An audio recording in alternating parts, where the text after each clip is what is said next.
자, 안녕하세요. 임팩트 행정법 한송입니다. 자, 오늘은 24년 3월 30일에 시행되었던 이 소방공무원 시험 행정법 총론 해설 강의 오늘 시작하도록 하겠습니다. 3월 30일에 이거 시험 보고 오신 분들 정말 고생 많으셨습니다. 아마 시험장 안에서는 곡소리가 났을 것 같아요. 왜냐면 이 행정법 총론 요 소방시험 문제가 막상 풀어보면 그래도 맞출 수 있는 문제들이 대부분인데 체감 난이도가 상당히 높았을 거라고 예상이 들어요. 그래서 아마 시험장에서 패닉 상태에 빠지신 분들도 꽤 있었을 것 같아요. 정말 고생 많으셨다. 자, 어쨌든 해설 강의 진행하면서 일단 뭐 합격하신 분들은 그냥 댓글로 좀 좋은 글 달아주시고, 일단 다음 시험 준비하시는 분들, 그 다음에 올해 지방직 대비하시는 분들, 자, 이분들 철저하게 총론에서 어떻게 출제되고 있는지 최근에 자, 이런 것들을 분석해서 실제 자기 시험에서 좀 잘 활용할 수 있었으면 좋겠습니다. 자, 난도 및 총평부터 한번 말씀을 드리면, 일단 결과론적인 말씀이지만 강의에서 벗어난 내용은 진짜 하나도 없었어요. 정답 찾는 데 있어서 강의에서 벗어난 내용이 진짜 하나도 없었어요. 자, 그리고 체감 난도가 높았다라고 말씀드렸던 이유는 일단 지문이 길어요. 제가 지난 지방직 시험에서, 아니 국가직 시험에서 그 사용했던 PPT, 자, 그것도 재탕해가지고 그 PPT에다가 제가 이제 보통 이 다음 시험 문제를 이렇게 복붙을 하면서 이렇게 바꿔요. 근데 이제 차이가 많이 나. 차이가 많이 나는 게 국가직도 지문이 길어졌거든. 근데 이제 뭐 그래 봐야 보통은 한 페이지에 다 담겨요. 근데 이제 소방시험은 문제가 25문제, 5문제가 많은데 심지어 지문도 더 길어요. 그래서 한 페이지에 담기지 않아서 PPT가 두 페이지로 넘어가는 경우들이 꽤 있어요. 자, 어쨌든 지문이 길었고요. 자, 두 번째는 직접적으로 빈출 내용을 물어보는 게 별로 없었어요. 그러니까 그냥 눈으로 보면 딱 이거 답이네 라고 보이는 문제라기보다는 분명히 기출 지문이야. 분명히 기출 지문인데 요런 게 많아요. 우회적인 질문. 그러니까 무슨 말이냐면, 야, 너 이거 알아? 라고 정확하게 직접적으로 기출과 관련된 내용을 물어보면 답하기가 되게 쉬워. 꺼내 쓰기가 쉽거든. 근데 약간 좀 개방적으로 물어봐요. 근데 출제 포인트는 분명히 있어.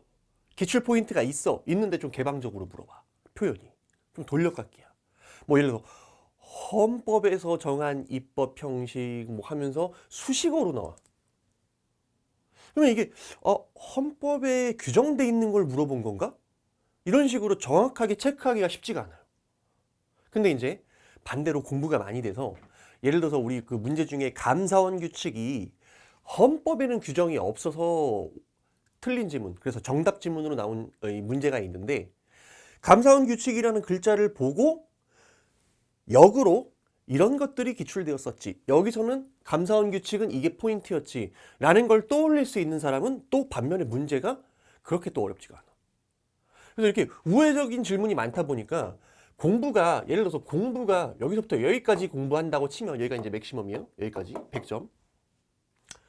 거의 한 요 정도는 와야, 요 정도는 와야 보이는 것들이 있었다.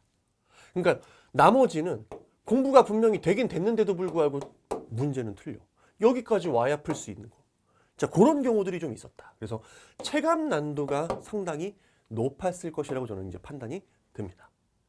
자, 사실상 9급 행정법 문제 중에서 뭐 일행지 통틀어 가지고 난도는 일단 소방시험이 제일 어려워요. 근데 커트는 소방이 더 높을 거예요. 왜? 소방시험은 이제 3과목 보잖아요. 특히 이제 그 소방공무원 수험생들 중에는 좀 이렇게 말씀드리기 좀 뭐하긴 하지만 고인물 수험생들이 좀 많아요. 행정법 덕후들이 정말 많이 포진돼 있어요. 자, 그러다 보니까 체감 난도에도 불구하고 커트는 좀 상대적으로 일행집보다 높을 것이다. 자, 어쨌든 기본기를 정확하게 제대로 숙지하고 있는지에 따라서 생각보다 점수는 좀 높게 나왔을 수 있어요. 만약 기출문장만 가까스로 숙지하고 시험장에 가신 분들, 그러니까 한마디로 야, 기본서 왜 봐? 기본서 그딴 거 왜 봐? 그냥 기출만 드립답하면 돼. 될 수도 있어. 근데 안 될 수 있는 가능성이 많다는 얘기예요. 그런 분들은. 진짜로. 그런 분들은. 만약 기출문장만 가까스로 숙지하고 시험장에 가신 분들은 출제자가 뭘 물어보는지를 정확하게 파악하지 못해서 틀렸을 수도 있다는 얘기야. 모르는 내용은 아닌데 분명히. 자, 제가 점수, 그러니까 기대하는 점수, 그러니까 개론이랑 법규 빼고 행정법만 놓고 봤을 때 안정적인 행정법 합격 컷은 88점 정도예요. 그러니까 나머지 시험이 기대 이상 봤다. 선생님들이 요구하는 수준으로 문제를 풀었다. 라고 하면 88점 정도가 안정적인 커트라인이지 않을까. 그래서 소방시험은 좀 그런 것 같아요. 웬만하면 그 시험 넘겨야 돼요. 웬만하면 그 시험 넘을 만큼 숙지를 해야 돼요. 그래서 여러분들이 제가 원하는 점수는 솔직히 말하면 원하는 점수라고 얘기할게요. 그냥 원하는 점수 96, 100이에요. 그럼 조금 실수했다. 92. 내가 원하는 점수는 이 점수예요. 사실상. 왜냐? 아까 처음으로 돌아가 보자. 이것 때문에 그래. 물론 강의에서 한 내용들을 내가 어떻게 다 알아? 수험생 입장에서. 뭐 그렇게 얘기할 수는 있어요. 근데 문제는 고난도 문제 중에서 제가 10번 이상 강조한 문제들이 너무 많아서 심지어 정답이야. 그건 이제 다시 한번 뒤에서 얘기를 할게요. 자, 어쨌든 제가 원하는 점수는 이 점수예요. 그러니까 원한다라는 게 그냥 나의 단순한 희망이 아니라 충분히 풀커리를 잘 따라왔으면 이 정도 점수가 나오지 않았을까. 그죠? 자, 그 미만의 점수를 획득하신 분들 중에서도 개론 법규를 잘 보셨으면 물론 합격의 가능성이 있겠죠. 그죠? 이번에 이제 법규는 다 잘 봤더라고요. 100점들이 막 그냥 난무한 것 같아요. 법규는. 근데 이제 개론도 그렇게 어렵진 않았던 것 같아요. 그래서 보통 이제 한두 개 안에서 이제 방어를 하는데 그런 경우라면 예를 들어서 뭐 개론 다 맞았어. 법규에서 한두 개 틀렸어. 그러면 행정법 84점까지도 가능하겠죠. 그러면 어쨌든 5개, 6개 안에서는 1배수 혹은 1.5배수 안까지는 들어갈 거예요. 자, 어쨌든 제 주관적인 생각이니까 이제 참고만 해주시고요. 자, 그럼 이제 앞으로의 대비죠. 결국 이제 해설 강의를 듣는 의의니까. 자, 소방시험 절대적으로 기출 문제만 봐서는 답이 없습니다. 물론 여러분들 주변에 기출만 잘 파가지고 무난하게 고득점 하신 분들도 분명히 있긴 있을 거야. 근데 제가 얘기하는 건 확률적으로 쉽지 않아요. 쉽지 않습니다. 물론 이게 기출 문제는 합격을 위한 필요 조건이에요. 반드시 이게 있어야 돼요. 이게 있어야 이걸 잘 파야 80점 이상을 안정적으로 얻을 수가 있단 말이야. 그러니까 80점을 확보하기 위한 교두부가 기출 문제예요. 근데 문제는 소방공무원 시험이 여러분들 지금 요즘에 커트 보면 물론 이제 예상 컷이긴 하지만 너무 높아. 커트가. 진짜 너무 높아요. 그러니까 작년 같은 경우는 이제 10개 안에만 방어가 되면 어느 지역이든 웬만하면은 필기 컷 가능했는데 올해 같은 경우에는 좀 모르겠어요. 내가 섣불리 예측하기는 힘들지만 한 10개 정도면 솔직히 좀 쉽지가 않단 말이야. 한마디로 90점 이상 무조건 나와야 돼. 이것만 갖고는 답이 없어요. 근데 이건 당연히 제일 중요하겠지만 그러면 결국에는 이제 고득점이 필요해. 이 시험은. 고득점이 필요해. 근데 이게 불가능한 게 아니란 말이에요. 이게 진짜로. 왜냐면 아까도 얘기했지만 수업 시간에 막 강조한 게 다 나왔어. 그러니까 제대로 공부를 했으면 다 맞출 수도 있어요. 물론. 그죠? 반드시 기본서와 기출의 유기적인 학습을 통해서 자기 실력 자체를 길러야 돼요. 그래야 답이 명확하게 보여요. 요거 너무 중요합니다. 너무 중요해요. 그래서 이 시험은 그냥 남들 하는 거 따라 했다, 합격한다. 이 공식이 안 맞아요. 이 시험은. 일행직과는 달라요. 일행직과는 달라요. 왜? 5과목이니까 한두 과목 조금 못 봐도 상관이 없거든. 근데 얘는 진짜 한 과목만 털려도 답이 없어요. 자, 근데 제가 이제 뭐 해설 강의할 때 이제 살짝 이제 부끄럽게 어필한 게 있는데 이번에는 정말 강력하게 좀 어필하고 싶어요. 물론 이제 누군가는 이제 제가 이거를 쓴 거를 보고 욕할 수도 있어요. 그래도 악플 달지 마. 부탁할게. 내가 좀 상처를 많이 받아요. 자, 어느 강의를 들어도 저만큼 출제 포인트를 집어낸 분은 결코 없을 거라고 저는 확신을 해요. 내 강의를 안 들었으면 모르겠지. 들으신 분들은 알 거예요. 저는 이제 확신을 합니다. 진짜 많이 찍었어요. 해설 강의 한번 들어보세요. 끝까지. 자, 언젠가는 이를 반드시 어필해야 해야겠다. 근데 그게 바로 저는 이게 그날이라고 생각을 했어요. 이번에 왜? 제가 많이 찍었거든. 부끄럽지가 않아요. 자, 끝으로 아무쪼록 정신없이 시험 보고 오신 분들, 그리고 제 교재와 강의를 잘 따라와 주신 분들에게 정말 그냥 어떻게든 좋은 결과 있기를 간절히 기원합니다. 진짜야. 정말 고생하셨습니다. 자, 일단 총점 기준으로 10개 안으로 방어하신 분들은 물론 이번 커트가 좀 올라가긴 하겠지만 그래도 어쨌든 결과가 나온 건 아니잖아. 어떻게 될지 모르니까 일단 결과는 신에게 맡기고 어쩔 수 없어요. 다음 과정을 밟아야 돼요. 다음 스텝을 밟아야 돼요. 체력, 그죠? 면접 준비 일단 하셔야 돼요. 10개 안으로 들어왔다. 물론 쉽지 않을 거야, 마음이. 특히 이제 이번 시험 같은 경우에는 남학생 기준으로는 한 7개, 8개. 이분들이 좀 많이 몰려 있어요. 7개, 8개가. 그죠? 그래서 이분들 어떻게 될지 몰라요. 모르니까 일단은 당장 섣불리 결과 내지 마시고 그 다음 스텝을 밟으세요. 그죠? 그 다음에 이제 뭐 한 5, 6개다. 이분들은 그냥 고민하지 말고 빨리 체력 준비해야 돼요. 근데 이제 7개, 8개 이분들이 좀 문제인데 이분들 나중에 어떻게 될지 모르는데 후회할 수도 있어요. 그러니까 그냥 일단 당장은 좀 감정을 좀 내려놔. 나중 일은 나중에 생각하고 일단 다음 스텝을 빨리 밟으시라 라고 말씀을 드리고 싶습니다. 자, 그럼 이제 본격적으로 이제 해설 강의 들어가도록 하겠습니다. 자, 행정 절차 물어봤습니다. 자, 옳은 지문인데 1번부터 만만치가 않아요. 근데 우리가 분명히 봤던 문제예요. 이게 동영이든 어디서든 내가 봤던 문제야. 봤던 문제인데 주는 문제가 아니야. 자, 행정청은 처분의 신청을 받았을 때 항상이란 말이 나왔으면 주의를 해야 돼요. 항상 접수를 처리해야 되느냐? 얘 때문에 틀렸습니다. 그죠? 만약에 특별한 규정이 있으면 접수 처리가 안 되는 경우도 있어요. 얘가 틀렸어요. 그래서 가볍게 보시고 뒤에는 맞습니다. 자, 그다음에 행정처는 처리 기간을 연장할 수 있습니다. 처리 기간 연장 가능하죠. 그럼 연장했으면 상대방은 또 기다려야 되잖아. 근데 연장됐는지도 모르고 그냥 기다릴 수는 없죠. 그래서 우리가 행정절차법이든 왜 예를 들어 우리 정보공개법에도 정보공개 여부를 10일 이내에 결정을 해야 되는데 그 다음날부터 10일 범위에서 연장이 가능하죠. 그럼 연장할 때 뭐 해야 돼요? 상대방에게 통지해 줘야지. 무턱대고 기다릴 수는 없잖아. 그냥 처분의 신청인에게 반드시 연장 사유와 처리 예정 기간을 통지를 해야 되겠죠. 그게 X예요. 우리 또 행정기본법에도 예를 들어 뭐 이의신청 결과 통지, 그죠? 뭐 14일 이내에 결과를 처리해서 통지를 해줘야 되는데 연장할 수 있죠. 10일 범위에서 연장할 때도 통지해줘야 돼요. 항상. 자, 그다음 3번 행정청은 필요한 처분 기준을 처분의 성질에 비추어 되도록 구체적으로 정해서 공표를 해야 돼요. 자, 또한 처분 기준을 변경하는 경우에도 동일하죠. 마찬가지죠. 바뀐 걸 알려줘야 될 거 아니에요. 어떻게 바뀌었는지. 그리고 이건 실제로 제 동영 모의고사랑 동일해. 그냥 복붙이야. 똑같아. 이거는 X. 자, 처분의 신청인은 처분이 있기 전 빈출이죠. 그 신청 내용을 뭐 할 수 있다? 보완 변경 취할 수 있다. 언제까지? 그 처분이 있기 전까지. 다만 다른 법령에 특별한 규정이 있거나 신청의 성질상 보완 변경 취할 수 없는 경우에는 그러하지 아니하다. 마지막까지 그대로 제가 출제했던 지문이죠.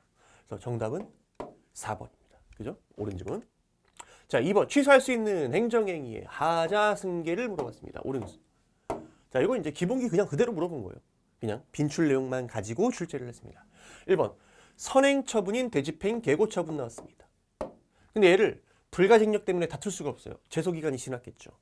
자, 그때 후행 처분인 대집행 영장 발부 통보 처분에 대해서 취소 논리하면서 야, 이거 위법하다. 왜? 얘가 위법하니까 얘도 위법하다. 라고 주장할 수 있겠느냐? 주장할 수 있어 없어요? 있죠. 하자가 승계되죠. 개통실비. 동일한 법적 효과를 목적으로 하기 때문에 하자 승계가 인정되는 사례예요. 그래서 얘는 틀렸죠. 그죠? 얘는 틀렸어요. 2번. 선행 처분과 후행 처분은 원래 하자 승계가 되려면 서로 동일한 법적 효과를 목적으로 해야 됩니다. 뭐처럼? 개통실비처럼. 근데 문제는 서로 독립해서 별개의 법적 효과를 목적으로 하는 경우입니다. 이때는 원칙적으로 하자 승계 돼야 안 돼요? 안 되죠. 근데 얘는 뭐라고 돼 있어요? 그런 경우에도 그럼에도 불구하고 올도우 이런 말이 나왔어. 그러면 예외적으로 하자가 승계되는 사안이죠. 자, 이때 예외적으로 하자가 승계되려면 키워드 2가지가 나와야 돼요. 뭐였습니까? 야, 이거 하자 승계 안 해주면 상대방에게 수인 한도를 넘는 가혹함을 가져오고. 찾아봅시다. 어디 있어요? 1번 키워드. 두 번째, 그 결과가 예측 가능하지 아니한 때. 2번. 내 수업 들었으면 알지. 이 키워드까지 우리 같이 여러 번 반복해서 외웠단 말이야. 자, 그때는 예외적으로 하자 승계된다 안 된다? 승계된다. 이 사례가 뭐였어요? 개과 표수 1배. 세 가지 사례 있었잖아. 개별 공시지가 결정과 과세부가 처분. 또 표수, 표준지 공시지가 결정과 수용재결. 1배, 친일 반민족 행위자 결정. 그죠? 그 다음에 뒤에 뭐였어요? 독립유공자 예우에 관한 법률 적용 배제자 결정. 1배. 맞죠? 이 사례가 요 이유 때문에 예외적으로 승계된 사례들이었죠. 자, 옳은 걸 골라 그랬으니까 정답은 2번이 되겠다. 그죠?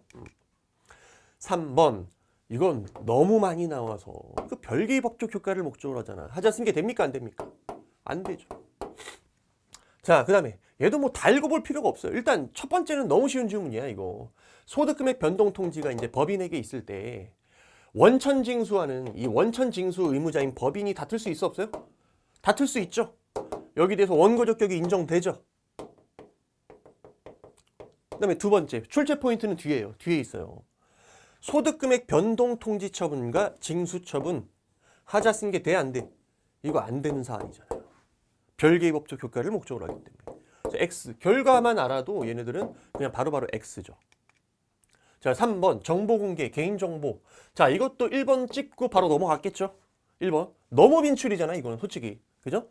정보 공개 청구 대상이 되는 정보는 반드시 원본일 필요 없고 뭐도 포함한다? 사본도 포함한다. 아, 내가 그냥 알고 싶은 거지. 그게 꼭 원본일 필요 없잖아요. 사본 보고도 알 수 있잖아. 알 권리 실현이 가능하잖아요. 그럼 이것만 보고 바로 넘어가셨어야죠. 그죠? 그래도 나머지 볼게요. 자, 정보공개법에 따르면 지방자치단체, 자, 얘가 상위법에만 위반되지 않으면 정보공개에 관한 조례를 스스로 제정할 수 있겠느냐? 아, 이것도 너무 빈출이고 기본기죠. 자, 우리 정보공개법에도 이런 규정이 있고 지방자치법에도 뭐라고 되어 있습니까? 지방자치단체는 법령의 범위 안에서, 즉 상위 법령에 반하지 않는 범위 내에서 뭐 할 수 있어요? 조례를 제정할 수 있다. 원칙적으로 뭐가 필요 없다? 상위 법률의 위임이 필요 없다. 다만 주민의 권리 제한 의무부가 벌칙을 부과하는 조례를 제정할 때는 법률의 위임이 있어야 된다.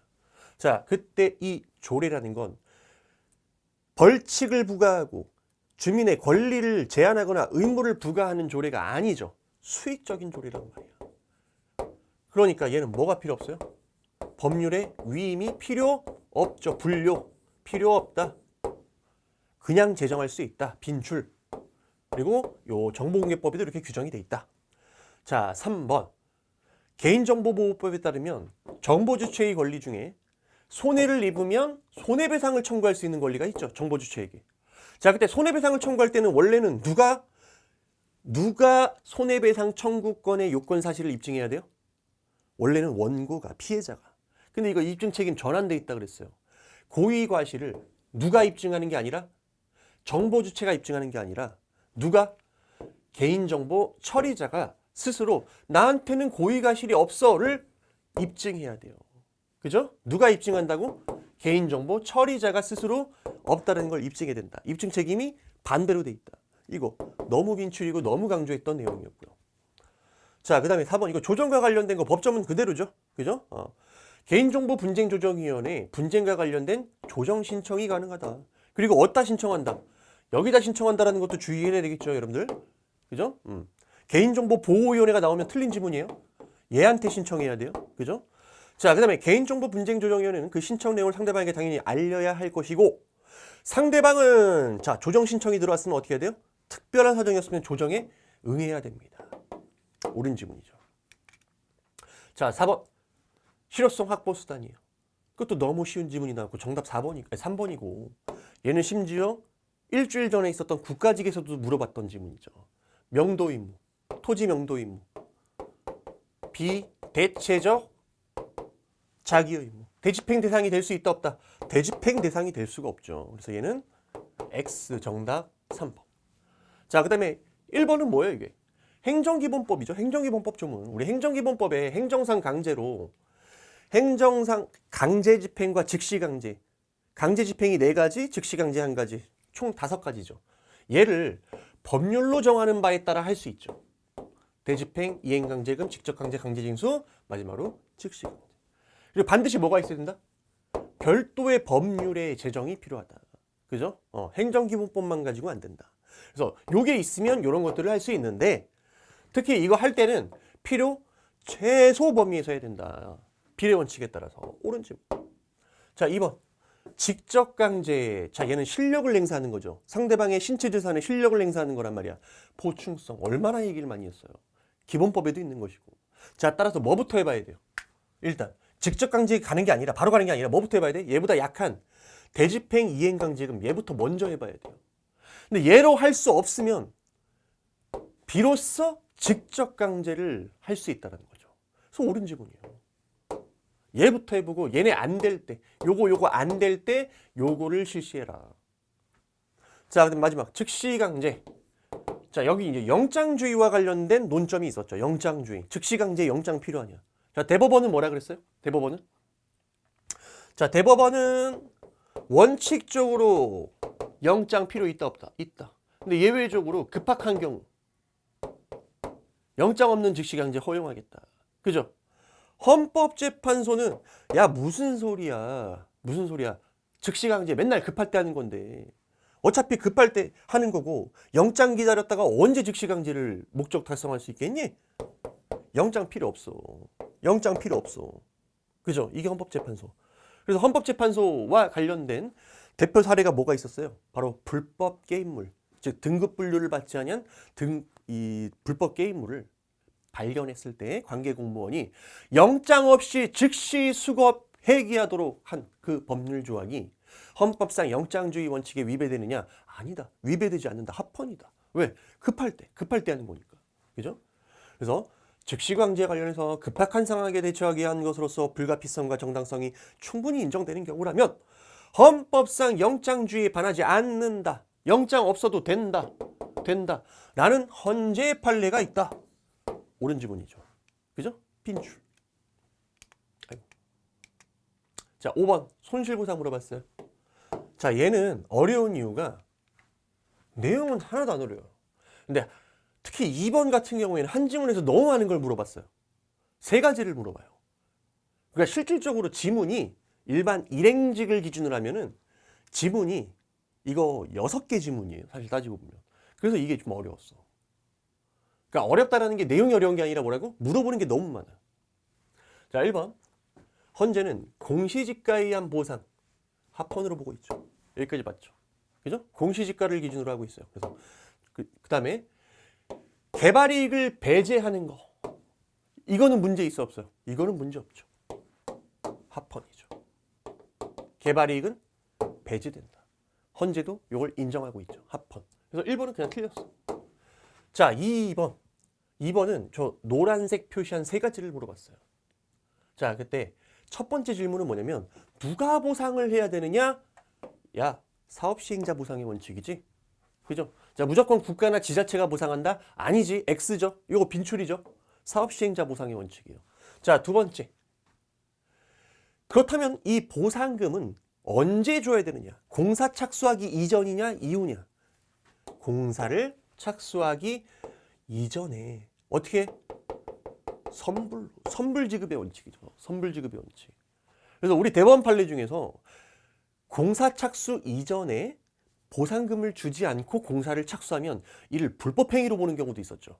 그죠? 자, 그 다음에 현물 같은 걸 줘야 돼? 채권 같은 걸 줘야 돼? 현금 같은 걸 줘야 돼? 현금 보상의 원칙이죠. 이 3가지를 물어본 거예요. 사업시행자 보상의 원칙, 그 다음에 착수 이전 선불, 마지막 현금 지급의 원칙. 3가지 물어본 거예요. 옳은 지문이죠. 그래서 정답은 2번. 자, 그 다음에 3번. 자, 이거 이제 질문 많이 하시더라고. 이게 나왔네. 물론 이제 제 교재에 이제 요 판례와 관련해서 자세하게 이제 더 들어가겠죠. 근데 생각을 해보세요. 이거 빈출 지문이야. 물론 3개를 물어봐서 여러분들이 머리가 아팠을 거 내가 인정을 해. 하지만 여러분들이 수험 기계가 되었다면 답은 골라낼 수 있어요. 그러면 끝냈어야 돼. 그 다음에 두 번째. 수용 유사적 침해 이론에 근거해서 만약에 대법원이 손실보상을 인정한 사례가 있다고 한다면 내가 어떻게 했을까? 엄청 강조했겠죠. 엄청 강조했겠죠. 이거는 엄청난 판례가 되는 거야, 이거는. 자, 수용 유사적 침해 이론이 뭡니까, 이게? 독일 이론이에요. 독일 이론. 즉, 보상 규정이 없는 경우에도 수용에 준해서 손실보상을 해주자. 이게 수용 유사적 침해 이론입니다. 뭐에 근거해서? 그냥 헌법에 근거해서 법률 규정 없어도 보상해주자. 자, 근데 우리 대법원은 보상 규정이 없는 경우에 자, 다시 얘는 보상 법률 규정이 없어도 수용에 준해서 보상을 해주자는 독일법상의 이론이에요. 독일법상의 이론이에요. 자, 근데 봐봐요. 대법원은 보상 규정이 없는 경우에 어떻게 해결했지라는 1, 2, 3 세 가지의 문제 해결 사례가 있었다. 자, 첫 번째는 뭐가 있었죠? 보상 규정 없는 공용침해 행위를 불법 행위로 봐서 손해배상으로 인정한 사례가 있어요. 이건 위법이다. 그러니까 이거 손해배상으로 풀어라. 이렇게 해결한 사례가 있죠. 두 번째는 야, 돈도 안 주고 내 땅을 가져가. 내 땅을 써. 이거 부당이득이지. 아무런 법률상 원인 없이 부당이득으로 해결한 사례가 있어요. 마지막 세 번째가 뭐였습니까? 관련 보상 규정을 뭐 했어? 유추 적용해서 손실보상을 해준 사례가 있죠. 그러니까 자, 봐봐. 보상 규정 없을 때 일단 손실보상 해준 사례도 있어요. 하지만 나머지는 손해배상이 다 부당이득이야. 그때 손실보상을 해줘도 뭐를 유추적용해서? 관련 보상 규정을 가지고 유추적용해서 보상을 인정해줬단 말이야. 이걸 근거로 보상해준 사례가 있어 없어요? 없어요. 왜냐면 수용유사적 침해료율은 보상 규정이 없어도 자, 이 사이에 뭐를 유추할까요? 이 사이에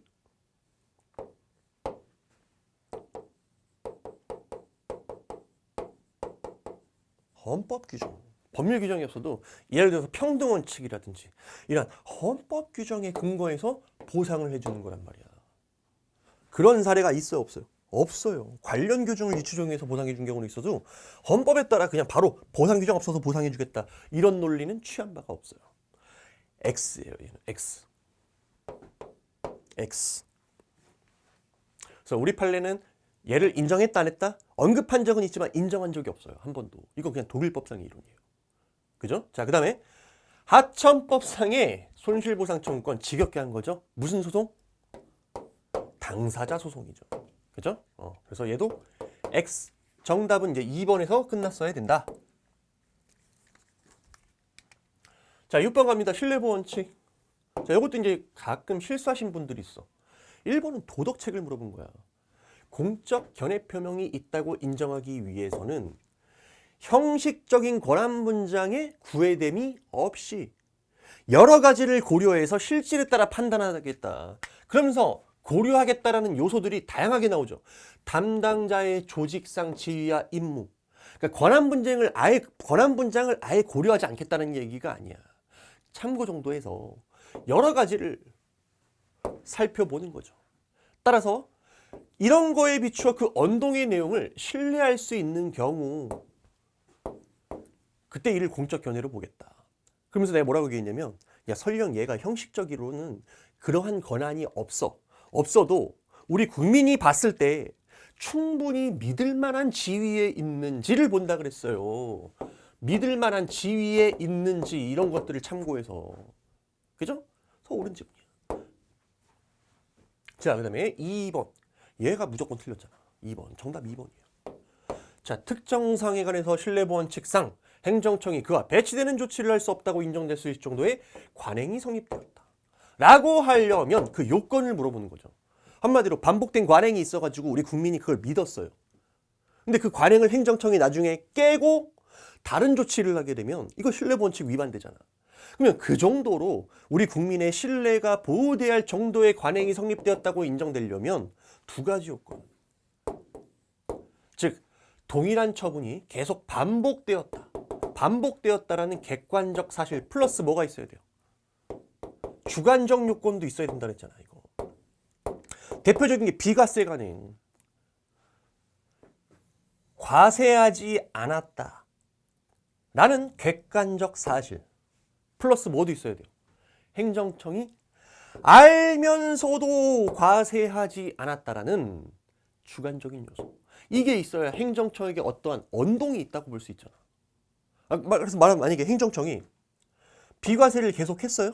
근데 착오로 했어. 착오로 비과세를 해왔던 거야. 이걸 공적 견해로 볼 수 있어요? 없죠. 아무런 의도가 없으니까. 행정청이 의혹한 바가 아무것도 없단 말이야. 의도한 바가 없단 말이야. 그럼 착오에 의한 비과세는 비과세 관행이 성립되었다고 볼 수가 없잖아요.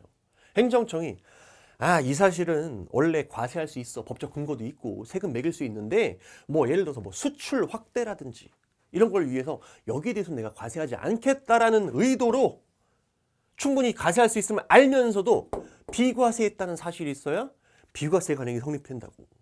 이해됐죠? 자, 따라서 객관적 사실이 존재하는 것으로 족하냐? X죠. 자, 3번 행정청 공익 또는 제3자 이익을 현저히 치를 우려가 있는 경우를 빼고는 행정에 대한 국민의 정당하고 합리적인 신뢰를 보여야 된다. 행정기본법 조문이고 빈출 100번 나온 거죠. 자, 행정청이 공적 견해를 표명할 당시 사정이 사후에 변경되었어. 그럼 끝났죠. 그럼 이 공적 견해는 어떻게 되는 거예요? 실효되는 거죠. 실효. 없어지는 거예요. 자, 다시 이 공적 견해라는 건 견해를 표명할 당시 사정이 계속 유지될 걸 전제로 하는 거예요. 자, 따라서 사정이 바뀌면 어떻게 된다? 얘는 실효된다. 없어지는 거예요. 약속은. 자, 따라서 더 이상 개인에게 신뢰 대상이 된다고 보기 어렵다. 이 공적 견해가. 자, 따라서 특별한 사정이 없는 행정청이 딴소리를 내도 신뢰 원칙 위반이 아니다. 딴소리 해도 된다는 얘기죠. 이제 그 약속은 날아간 거니까. 자, 7번 법률 유보 원칙. 자, 이것도 그냥 기본기 그대로 물어봤어요. 기본적인 지분들. 법률 유보 원칙. 단순히 작용이 법률에 근거를 두기만 하면 충분한 게 아니라 너무 중요한 요소들. 국가 공동체 구성원에게 기본적이고 중요한 의미를 갖는 영역, 특히 국민의 기본권 실현과 관련된 영역에 있어서는 반드시 국민의 대표자인 입법자가 그 본질적 사항에 대해서 스스로 결정해야 한다는 요구까지 내포한다. 그래서 우리 법률 유보 원칙은 의회 유보의 원칙을 포함하는 개념이다. 100번 얘기한 거니까 더 설명할 필요 없겠죠. 자, 그 다음에 조례에 대한 법률의 위임이죠. 자치조례에 대한 법률의 위임. 이렇게 위임을 하는 거야. 모두 가능하다? 포괄 위임이 가능하다. 구체적으로 범위를 정할 필요 있다 없다? 없고 포괄적인 것으로 충분하다. 자, 3번이 틀렸죠. 토지 등 소유자가 도시환경 정비 사업을 시행할 때 사업인가 신청을 할 때 필요한 토지 등 소유자의 동의 요건을 정하는 겁니다. 누가 정해야 되느냐 이거야. 이거 토지 소유자가 정해도 되는 것이냐, 아니면 법률이 정해야 되는 것이냐. 중요사항이라면 법률이 정해야 될 것이고, 중요하지 않다고 한다면 토지 소유자가 그냥 정해도 되죠. 그때 여기에 대해서 우리 헌법재판소는 뭐라고 얘기를 합니까? 이거 중요사항이다. 누가 정해야 돼? 국회가 정해야 된다라고 얘기를 했잖아요. 근데 얘는 본질적인 사항이 아니라고 했고 국회 법률로 규정할 필요가 아니다라고 했으니까 3번이 틀린 지문이죠. 자, 반면에 또 우리 대법원. 대법원은 뭐라 그랬어요? 도시환경 정비 사업을 시행할 때 이 토지 소유자의 동의 요건 누가 정하는 거? 누가 정하는 거? 조합. 조합이 정관으로 정하는 거. 된다 안 된다? 된다라고 얘기를 했어요. 그러면서 대법원은 뭐라 그랬어? 이 토지 소유자의 동의 요건은 요거를 중요 사항이 아니라 그랬어요. 굳이 국회가 정할 필요 있다 없다? 없다. 조합이 이를 지들이 정하는 정관으로 정해도 된다 안 된다? 된다라고 얘기를 했죠. 그죠? 그래서 얘는 X 정답 3번. 근데 선생님 이게 대법원 판례인지 헌재 판례인지 어떻게 합니까? 여기 키워드가 이거예요. 토지 소유자가 정하는 거예요. 사실 조금 더 힌트를 주면 더 쉬웠겠죠. 그죠? 자, 이 상황은 어떤 상황이냐면 토지 소유자가 직접 도시환경 정비 사업을 시행하는 사안에서 토지 등 소유자가 지들이 정하는 자치적으로 운영하는 규약에 뭐를 정하는 거야? 토지 소유자의 동의 요건을 정하는 거야. 이거 된다 안 된다? 안 된다 그랬어요. 이거 헌법상 법률유보 원칙에 위반된다 이렇게 얘기를 했어요. 반면에 대법원 판례는 어떤 사안이었어요? 요거잖아. 조합이 정관으로 토지 등 소유자의 동의 요건을 정하는 사안이었어요. 이렇게 구별해서 암기를 해놔야 되겠죠. 암기를 해놔야 돼요. 그죠? 그래서 이건 이제 대법원 판례 물어본 거예요. 오케이. X. 정답은 이제 3번에서 끝났고요. 4번은 옳은 지문이죠. 이건 예전에 이제 경찰 시험에서도 한번 나왔던 지문이죠. 자, TV 수신료 징수 금액을 결정하는 문제. 이거 중요해 안 중요해요? 중요하죠. 그 금액이 얼마냐에 따라서 우리 국민의 주머니에서 나가야 되는 돈 이런 것들이 결정되기 때문에 본질적인 사항이에요. 근데 문제는 금액이 얼마인지를 결정하는 게 아니라 자, 그렇다면 금액은 정해졌어. 그럼 그 돈을 누가 징수할 거냐? 어떤 방식으로 징수할 거냐? 이건 본질사항이 아니에요. 본질사항이 아니었죠. 굳이 국회가 법률로 정해야 할 필요 있어 없어? 없다라는 거죠. 옳은 질문이에요. 그래서 구별해야 돼요. 그죠? 다시 징수 금액 자체의 결정은 본질사항이야. 하지만 어떤 방식으로 징수할 것인지 자, 이건 본질사항이 아니다. 결론. 자, 8번입니다. 확약. 야, 이거는 이제 우리가 단화문부터 지겹게 얘기했고요.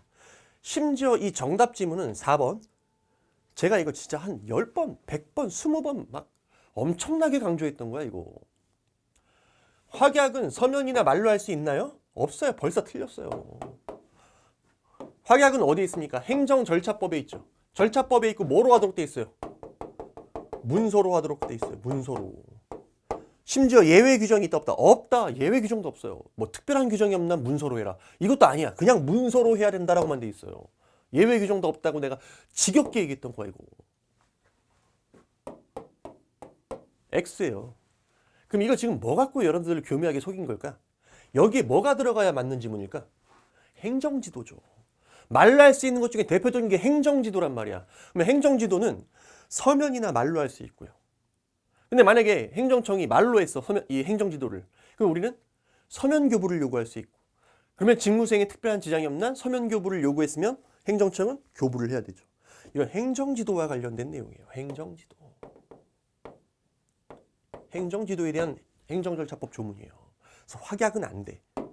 됐죠? 근데 이건 진짜 내가 100번 얘기했어요. 이거 100번 얘기했어. 심지어. 자, 그 다음에 1번. 절차법 조문 그대로죠. 법령에서 당사자가 신청할 수 있는 자, 처분을 법에서 규정하고 있어요. 이 얘기는 무슨 말이야? 행정청에게 이 처분을 할 수 있는 권한을 준 거야. 행정청에게. 이렇게 법령 등이 행정청에게 뭐를 준 거야? 어떠한 처분을 할 수 있는 권한을 준 거야. 그러면 처분을 할 수 있는 권한이 있으면 플러스 뭐도 할 수 있어? 확약도 가능하죠. 이게 그대로 절차법에 입법화된 거예요.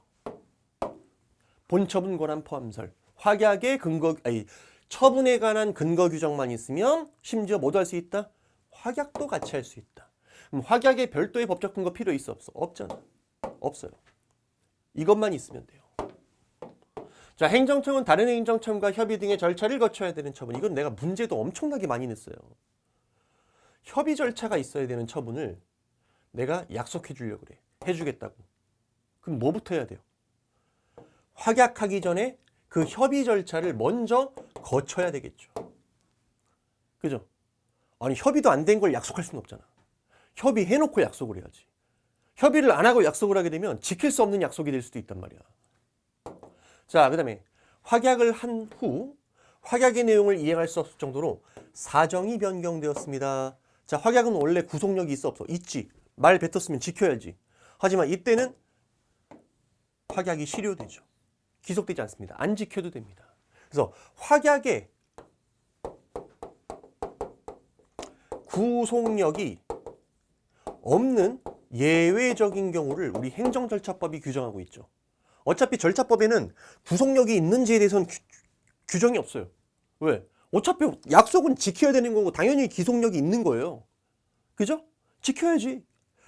대신 예외적으로 어떤 경우는 구속력이 없다라고 절차법에 두 가지를 규정하고 있다고 우리가 지겹게 얘기했던 거잖아. 뭐? 사정 변경. 확약이든 공적 견해 표명이든 사정이 바뀌면 실효된다. 구속력은 날아간다. 그 다음에 확약 자체가 위법하면 지킬 필요 없죠. 위법한 약속, 법에 어긋나는 약속을 했으면 이건 지킬 필요가 없죠. 이때도 구속력이 없죠. 정답은 4번이에요. 자, 9번. 행정행위로서의 인가에 관한 설명. 자, 인가란 뭡니까? 인가란 사인의 기본행위의 효력을 보충해주는 행위. 그죠? 그리고 형성적 행위죠. 인가. 심지어 기본 지문만 다 나와 있어요. 진짜 기본 지문만. 자, 기본 행위에는 문제가 없는데 인가의 하자가 있으면 뭘 다퉈야 돼요? 인가를 다퉈야지. 옳은 지문. 자, 이번엔 인가는 아무 문제가 없는데 어디 하자가 있대? 기본 행위 하자가 있어. 그럼 뭐를 다퉈야 돼? 이걸 다퉈야 되고 뭐를 다투면 안 돼요? 인가를 다투면 안 된다. 문제 있는 걸 다퉈라. 그죠? 빈출 2번. 자, 이번에 기본 행위가 뭐예요? 근데 행정청이 뭐를 내줬어? 인가를 내줬어. 그러면 유효가 됩니까? 아니라 그랬어요. 자, 인가는 기본행위 하자를 치유하는 효력이 있어 없어? 없어. 따라서 인가가 있다 하더라도 기본행위가 유효로 될 수는 있다 없다? 없다. 옳은 지문이죠. 이건 또 같은 맥락으로 지겹게 얘기했던 거잖아요. 이거. 예를 들어서 신고가 무효야. 신고 자체가 무효야. 근데 행정청이 수리를 냈어. 수리를 해도 효력이 있다 없다? 없다. 같은 맥락. 자, 네 번째. 도시 및 주거환경정비법에 기초해서 주택재개발정비사업조합이 수립한 사업시행 계획입니다. 자, 얘도 나름대로 행정주체죠. 조합 설립 인가를 받으면 행정주체가 돼요. 그럼 얘 이거 할 수 있어 없어? can. 할 수 있는 일이야. 자유롭죠. 금지된 행위가 아니에요. 자, 거기에 대해서 관할관청이 인가를 냈다. 조합이 이거 한 거에 대해서 관할관청이 인가를 냈다. 자, 그럼 얘는 특허예요, 인가예요? 말 그대로 보충행위인 인가죠. 보충행위. 아이고. 보충적 행위. 인가가 되는 거예요. 인가. 만약에 여기 누가 나왔어? 조합이 아닌, 행정주체인 조합이 아닌 누가 나왔지? 토지 소유자가 나왔어. 토지 등 소유자. 얘가 작성한 사업시행 계획이 있어. 여기에 대해서 관할관청이 인가를 냈어. 자, 그럼 여기서의 인가의 법적 성질은 뭐예요? 이거는 특허죠. 설권적 처분이에요. 특허. 설권적 처분이에요. 왜? 토지 소유자는 뭐가 아니야? 행정주체가 아니야. 그럼 이런 거 수립할 수 있는 권한이 있어 없어? 없어요. cannot. cannot. 할 수가 없어. 능력이 없어. 없는데 할 수 없는 걸 할 수 있겠다면 얘는 뭐가 되는 거야? 보충행위가 아니라 특허, 설권적 처분이 되는 거야. 비교 두 가지, 비교. 자, 그다음에 10번 공법상 계약에 관한 설명. 틀린 것은 자, 일단 공법상 계약은 행정절차법이 아닌 어디에 있다? 행정기본법에 있다고 지겹게 많이 출제를 했고 반복했던 내용이고요. 자, 이 기본법에 따르면 행정청은 법을 위반하지 않는 범위에서 계약을 체결할 수 있다라는 그 공법상 계약 체결의 법적 근거를 여기서 규정을 하고 있죠. 자, 그때 계약 목적 내용을 명확하게 적은 반드시 뭐를 작성해라? 계약서를 작성해야 된다. 오른쪽. 자, 그다음에 얘도 빈출이죠. 지자체가 일방 당사자가 되는 이른바 공공계약이 사경제주체로서의 대등한 위치에 체결하는 사법상 계약에 해당해. 자, 그럼 당연히 무슨 원리? 공법 원리가 아니라 사법 원리. 사법 원리가 그대로 적용된다. 옳은 지문. 고민 없이 옳다고 판단하셨을 거고요. 야, 그리고 특히 이거 몇 번 있지? 진짜 최소 10번 이상 강조. 주의하라고. 특히 소방에서 이런 거 주의하라고 내가 10번 이상 강조했던 거 이거는. 매 수업마다 이거. 정답이야 심지어. 얘를 옳은 지문으로 고쳐봅시다. 공법상 계약의 한쪽 당사자가 다른 당사자를 상대로 효력을 다투거나 이행을 청구하는 소송입니다. 얘는 공법상 법률관계에 관한 분쟁입니다. 맞죠? 여기까지. 자, 따라서 분쟁의 실질이 손해배상액의 구체적인 산정 방법, 금액에 국한되는 경우 등 특별한 경우를 자, 이렇게 쓰면 되겠죠, 여기를. 경우를 제외하고 이렇게 나와야 되겠지. 당사자 소송으로 가라. 이러면 옳은 지문이죠. 하지만 요 가로친 부분, 요런 경우에도 당사자 소송을 제기된다 이러면 틀린 지문이죠. 왜? 손해배상은 무슨 소송이야? 아무리 공법상 공법상 법률관계의 한쪽 당사자가 손해를 입혔어. 아무리 공법상 법률관계야. 그래도 손해배상을 청구하면 우리 법원은 민사로 해결하고 있어요. 손해배상은 민사로. 그러니까 이거 주의하라 그랬잖아. 이 부분 가로친 부분. 그래서 X예요. 이거는 빼고 당사자로 가라. 이렇게 가야 되겠죠. 오케이. 그래서 정답은 3번이에요. 너무 강조했던 거야. 너무 강조했던 거. 자, 지자체를 당사로 한 계약에 관해서 그 계약의 성질이 사법상 계약인지 공법상 계약인지 상관없이 어쨌든 이게 사법상 계약이든 공법상 계약이든 얘가 당사자가 돼. 지자체가. 그럼 무슨 법이 적용된다? 지자체를 당사자로 하는 계약에 관한 법률. 얘가 적용된다. 옳은 지문이고, 자, 이거는 우리 기출에서도 단하문에서도, 왜냐면 이게 23년 국회 8급 지문이에요. 우리 기출, 단하문, 그 다음에 뭐 한마디 안 한 게 없죠. 이거 다 전부 다 봤던 내용이야. 그냥 다. 심지어 너무 강조했던 거야. 그래서 내 수업 들었는데 이거 틀렸다 그러면은 아마 실수이거나, 그죠? 너무 긴장해가지고 문제를 제대로 못 읽은 거지. 하지만 저는 이거를 진짜 양심을 걸고 엄청나게 강조했던 거다. 엄청나게 강조를 했다. 자, 11번. 집행정지를 물어봤습니다. 자, 이것도 뭐 다 알고 있는 내용들이 나왔는데 표현들이 너무 길고 좀 복잡해요. 자, 일단 처분의 집행 절차 속행으로 인한 손해 발생 우려 등 적극적 요건에 관한 주장 소명 책임입니다. 자, 내가 집행정지를 신청하려면, 그죠? 내가 회복하기 어려운 손해 발생 우려가 있다, 뭐 이런 식으로 이런 것들, 긴급성이라든지 이런 것들을 입증해야 돼요. 그때 이 적극적 요건에 대한 입증 책임은 누구에게 있다고? 집행정지를 신청하는 거. 반면에 공공복리에 위해를 미칠 우려가 없을 것, 뭐뭇이 없을 것, 이걸 우리가 뭐라 그래요? 소극적 요건이라고 얘기를 하고, 이 소극적 요건에 대한 입증 책임은, 주장 입증 책임은 누구에게 있습니까? 행정청에게 있죠. 이렇게 두 가지. 그죠? 다 알고 있는 내용이야. 자, 그리고 이 요건이 결여되었다. 그러니까 법원이 뭐라고 하냐면, 야, 집행정지의 적극적 요건이 결여됐어. 충족을 못했어. 이 효력정지 신청을 기각했습니다. 그때 내가 불복하려고 그래요. 불복하려고 하면 집행정지 요건 자체를 다퉈야지. 뭐를 다투면 안 돼요? 처분 자체의 적법 여부를 가지고 불복사유 삼을 수 있다 없다? 없다예요. 요 부분이 포인트죠. 요 부분. 왜냐? 처분 자체의 적법 여부는 어디서 가리는 거야, 이거는? 본안에서. 뭐가 아닙니까? 집행정지 사건의 요건이 아니에요. 그러니까 봐봐. 집행정지가 본안 판결 나기 전에 긴급하게 내 권리를 구제해달라고 요청하는 잠정적인 구제수단, 가구제수단이잖아. 그러면 집행정지 사건 들어오면 법원은 가정을 하는 거예요. 솔직히 이 처분이 위법한지 적법한지 난 몰라. 아직까지는.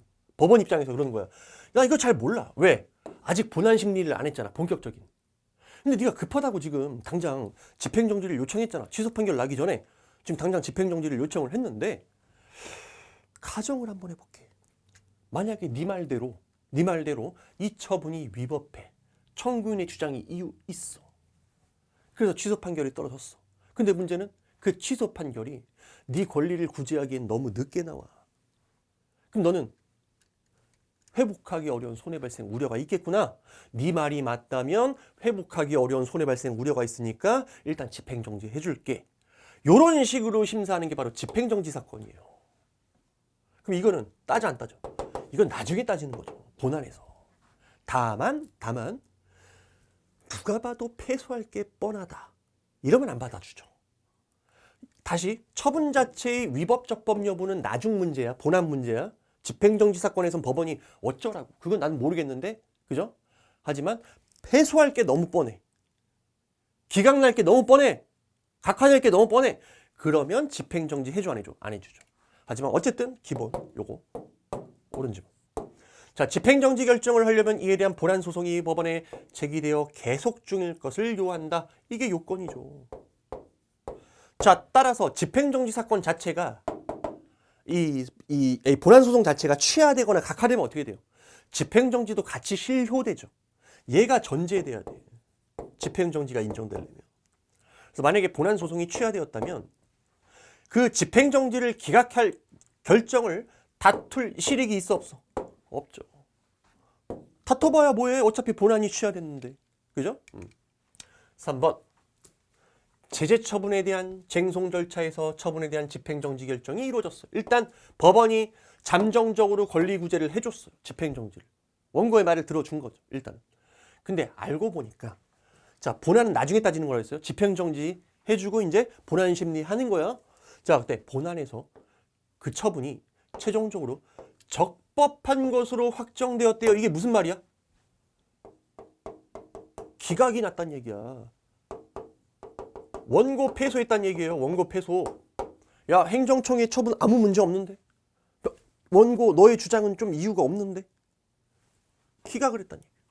그럼 봐봐. 이거 뭐 하는 거야? 집행정지는. 제재 처분을 집행정지해줬단 얘기는.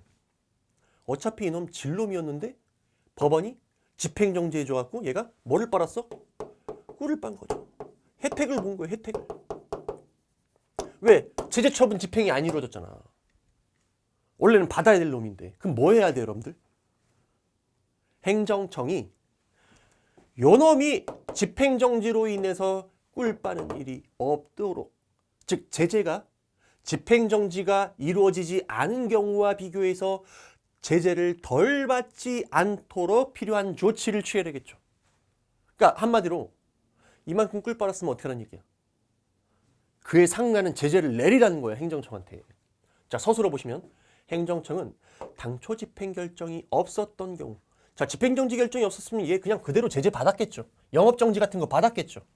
자, 이런 경우와 동등한 수준으로 해당 제재 처분이 집행되도록 하여야 한다죠. 영업정지가 집행되도록 해야 되겠죠. 꿀 빨았으니까. 오케이. 아이고, X.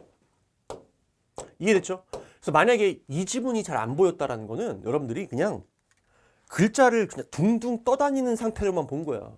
정확하게 이해하고 숙지를 안 하고. 자, 반대로 만약에 집행정지가 안 이루어졌어요. 집정을 안 해줬어요. 그러면 상대방은 뭐 했다는 얘기? 이번에 꿀빤 게 아니라 불이익을 본 거지. 영업정지가 집행정지되지 않으면 난 영업정지를 계속 받고 있다는 얘기야. 그 상태에서 나중에 취소 판결이 확정됐어요. 이 얘기는 원고가 승소했어요. 법원 입장에서 아우 미안하잖아. 얘 집행정지를 해줬어야 되는 놈이었잖아. 나중에 원고가 이겼다는 얘기는 집행정지 해줬어야 되는 사안이었네. 생각해보는 거지. 자, 그럴 때는 어떻게 해야 돼요? 반대로 가야지. 여기는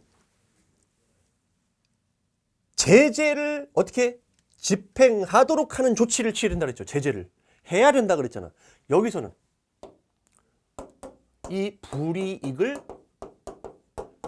제거하는 조치를 해야 되겠죠. 누가? 행정청이. 반대의 결론이 나온다고. 얘는 반대로 불이익을 줘야 되고 제재를 해야 되고 얘는 어떻게 돼? 불이익을 제거하는 조치를 해야 되겠죠. 이해되셨습니까? 이거 비교. 정답 틀린 건 3번이야. 틀린 거 고르라 그랬잖아.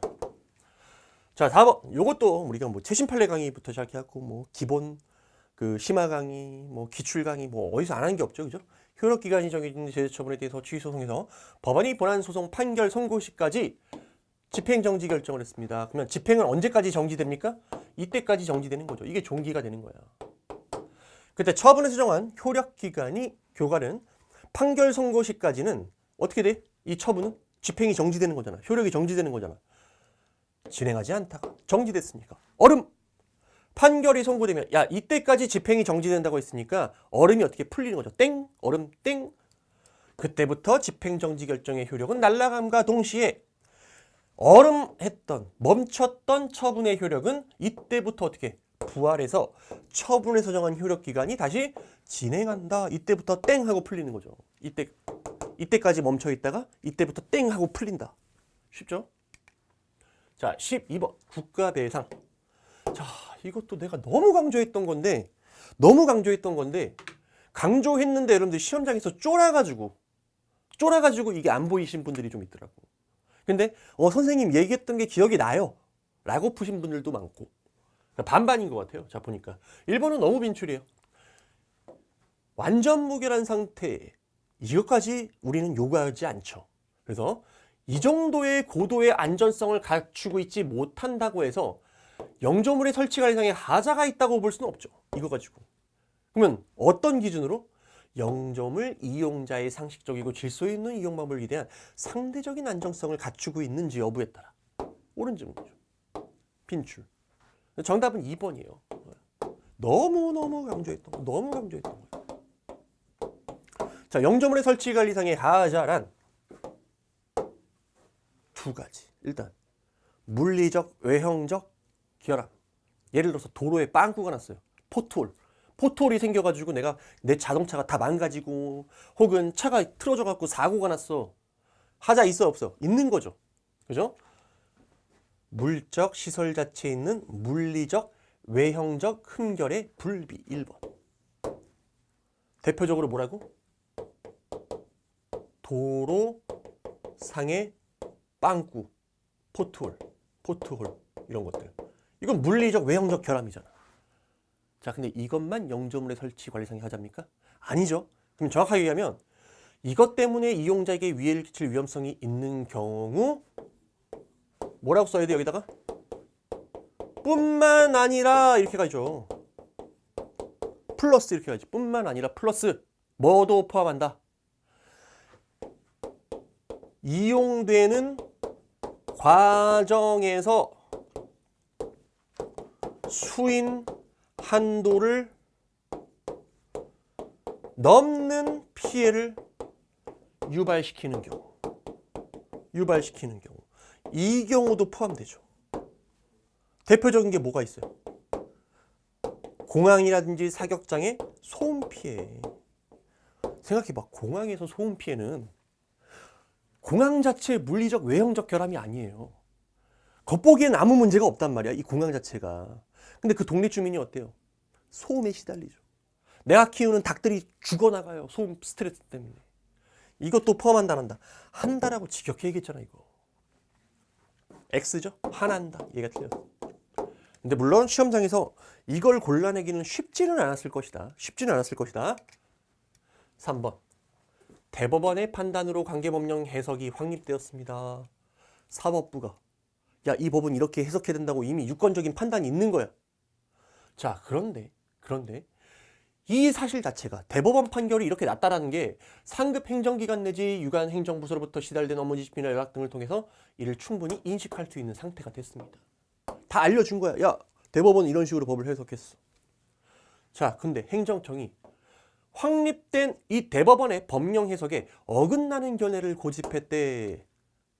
배상 책임 있어 없어? 있죠. 이거는 관계 공무원에 뭐가 있어? 고의나 과실이 있는 거예요. 옳은 질문. 빈출. 그죠? 인정. 빈출. 자, 그 다음에 얘도 빈출이죠. 상위지자체가 하위지방자치단체 장한테 뭐를 냈습니까? 영조물의 설치 관리 권한을 기관이 임했어요. 자, 그러면 얘는 무슨 지위에서 지금 업무를 수행하고 있는 거야? 상위지방자치단체의 하위 기관으로서 업무를 수행하는 거야. 자, 그러면 배상 책임 주체가 누가 나와야 돼요? 상위지방자치단체죠. 특히 비용도 상위지자체가 부담하기로 했으니까 비용 부담자도 사무기속 주체도 전부 다 누가 되는 거야? 상위지자체죠. 그죠? 옳은 질문. 자, 13번 절차법 위반 사실의 공표. 자, 이것도 우리가 문제 푼 거 그대로 다 나왔어요. 지겹게 얘기한 거고. 자, 1번 위반 사실의 공표를 하기 전 잘못된 공표가 위반 사실을 공표하기 전에 당사자가 공표와 관련된 의무 이행, 원상회복, 손해배상 등의 조치를 마쳤어요. 그럼 뭐 할 수 있다? 뒤에 지겹게 얘기한 거 이거 인정할 거야? 봐줄 수 있다. 봐준다는 아니죠. 봐줄 수 있다. 자, 그 다음에 위반 사실의 공표와 관련해서 당사자가 의견 진술 기회를 포기한다는 뜻을 명백히 밝혔습니다. 원래 공표하기 전 뭐 해야 돼요? 사전 통지, 의견 제출 기회를 줘야 되는데 이게 무슨 사유예요? 사전 통지 및 의견 제출 기회 생략 사유잖아요. 줄 필요 없죠. 안 줘도 되는 거죠. 생략 사유야, 이게. 자, 정답 2번. 자, 공표된 내용이 팩트와 다른 것으로 밝혀져서 잘못된 내용을 공표한 거예요. 그럼 뭐 해야 돼요? 정정 공표. 정정한 내용을 공표를 해야 돼요, 원래는. 그죠? 공표된 기간 이상으로 동일한 방법으로 아, 이 사람은 원래 이런 사람이 아닙니다 라고 정정 공표를 해줘야 돼. 근데 문제는 우리 법조문에 뭐라고 돼 있어? 다만 당사자가 원하지 아니하면 그러하지 아니하다. 당사자가 원하지 않으면 정정 내용을 공표하지 아니할 수 있다라는 거. 이것도 많이 얘기했어. 이거 뒷부분까지. 굳이 원하지 않으면 할 필요 없다고. 자, 위반 사실의 공표에 관련된 의견 제출 기회를 받은 당사자는 공표 전 행정청에게 서면 말 또는 정보통신망을 위해서 의견을 제출할 수 있다. 옳은 질문이죠. 자, 그리고 의견 제출은 어떻게? 다양한 방식으로 할 수 있다. 지겹게 얘기한 거. 자, 14번 행정법의 효력에 관한 설명. 옳은 것은 이게 뭐야? 행정기본법에 있는 공정력에 대한 법조문이죠. 그죠? 처분은 무효행경을 제외하고 취소, 철회되거나 실효되기 전까지는 유효한 것으로 통용된다. 옳은 질문. 자, 그 다음에 조례규칙은 언제부터 효력이 발생한다? 기본적으로 특별한 규정이 없으면 공판 날부터 며칠? 20일이 지나면 효력이 생긴다. 옳은 질문이죠. 미흡, 디귿. 자, 이거는 소급표와 관련된 내용이에요. 자, 우리가 신법이 불리하게 바뀌었어요. 기존보다 불리하게 바뀌었어요. 행위 당시보다. 그때 이 불리하게 개정된 신법을 과거에 적용하는 걸 우리가 소급표라고 얘기를 합니다. 근데 우리 헌법이 금지하는 건 진정소급표죠. 과거에 이미 완성 또는 종결된 사실에 대해서 이 불리하게 개정된 법을 소급 적용하면 이건 원칙적으로 허용이 안 돼요. 하지만 법 개정 전후에 걸쳐 계속 진행 중인 사실에 대해서 개정법을 소급 적용하는 건 부진정 소급입법으로서 허용된다 안 된다? 허용이 되는 거죠, 원칙적으로. 자, 보시면 과거 사실에 대해서 신법을 적용하는 거야. 그리고 종전보다 불리하게 법이 개정됐어요. 그때 문제는 얘를 적용하려는 대상인 그 과거 사실이 아직 완성 또는 종결된 게 아니라고 돼 있고 이거 빈출이잖아. 그 얘기는 무슨 말이야? 아니라는 건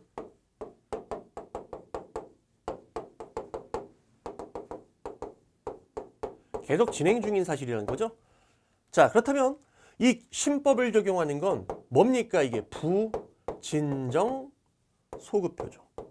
자, 따라서 얘는 헌법상 금지됩니까? 아니죠. 금지되는 소급표가 아닙니다. 허용이 됩니다. 옳은 질문. 리을, 어떠한 법률 조항이 문제가 있어요. 그래서 헌재가 헌법 불합치 결정을 했어요. 자, 그러면서 헌재가 뭐라고 했냐면 제대로 된 법을 개정해라, 이런 개선 입법 의무를 입법자에게 맡긴 거죠, 헌재가. 그러면 법이 개선됐어. 개선된 법을 적용하면 좋겠죠. 근데 문제는 개선된 법을 과거에 다 적용시켜주면 무슨 문제가 생겨? 법적 안정성 침해가 생긴단 말이에요. 자, 그러니까 결국 입법자가 헌재의 결정에 따라 법을 개선했을 때 그 개선 입법의 소급 적용 여부는 누가? 입법자의 재량이다. 옳은 질문이죠. 자, 15번 기속행위, 재량행위. 너무 쉬운 거죠, 이거? 여러 가지를 고려해서 케이스 바이 케이스로 판단한다. 여러 가지를 고려해서. 그 중에 중요한 요소 중에 하나가 뭡니까? 법조문의 문헌 체계죠.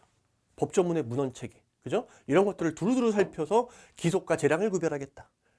자, 그 다음 재량행위에 대한 사법심사는 자, 법원의 독자적인 결론을 도출하고 벌써 틀렸죠, 이거는. 이건 기속행위에 대한 내용이죠, 기속. 그래서 얘는 X예요. 정답은 2번. 자, 얘는 난이도 하죠. 자, 그 다음에 건축허가는 원칙적으로 기속행위 내지 기속재량이에요. 자, 따라서 건축허가 신청 자체가 적법해요. 그럼 어떻게 해야 돼요? 행정청은 당연히 건축허가를 하여야 하죠. 중대한 공익적 필요가 있으면 모르겠지만 중대한 공익적 필요가 없으면 함부로 허가를 거부할 수 있다 없다? 없다. 옳은 질문. 자, 그 다음에 판례는 재량권과 판단 여지를 구별합니까? 구별 안 하죠. 판단 여지도 뭐로 봐요? 우리 판례는 다 재량으로 보고 있죠. 재량이 인정되는 것으로 우리 판례는 본다. 옳은 지문이죠. 그죠? 기본 지문. 자, 16번 행정행위 하자에 관한 설명으로 또 틀린 것은 하자 있는 행정행위의 취후. 자, 얘는 원칙적으로는 허용될 수 없죠. 하자 있는 행위는 원칙적으로 취소하고 다시 해야 돼. 이게 원칙이고 얘는 예외적으로만 허용되는 거죠. 그래서 취지가 이거였어요. 취소하고 다시 하게 되면 무용한 절차의 반복을 계속 무용한 절차가 반복되기 때문에 자, 이걸 피하기 위한 게 취지였고 어쨌든 허용은 예외적으로 허용되고 자, 그리고 하자가 치유돼도 위법한 처분이 제거되어야 제거되어서 위법한 처분이 이제 제거되어야 누군가가 이제 권리를 회복할 수 있는 경우도 있어요. 자, 따라서 하자 치유 얘는 국민의 권리나 이익을 침해하지 않는 범위 내에서만 인정이 된다는 거. 여기까지 다 체크해야 되겠죠. 자, 처분한 처분청은 그 처분의 성립에 하자가 있을 때 취소할 수 있는 게 원칙이고 직권 취소엔 뭐가 필요 없다? 별도의 법적 근거 필요 없다. 자, 그리고 무효인 처분은 치유됩니까? 안 됩니까? 안 되죠. 죽은 놈을 되살릴 수는 없어요. 그래서 하자 치유의 대상은 뭐였습니까? 이 치유의 대상은 절차 하자였고요. 그 다음에 취소 사유인 하자죠. 무효는 안 돼요. 자, 그 다음에 4번. 자, 요거는 이제 많이 본 사례가 아니에요. 그죠? 정답은 4번이에요. 수도 과태료 부과 처분을 합니다. 자, 그때 이 처분의 효력이 발생하려면 적법하게 송달이 돼야 돼요. 그죠? 효력 발생 요건이죠, 송달이. 자, 근데 송달이 부적법해요. 근데 부과 처분의 효력이 발생할 수 있어 없어요? 없죠.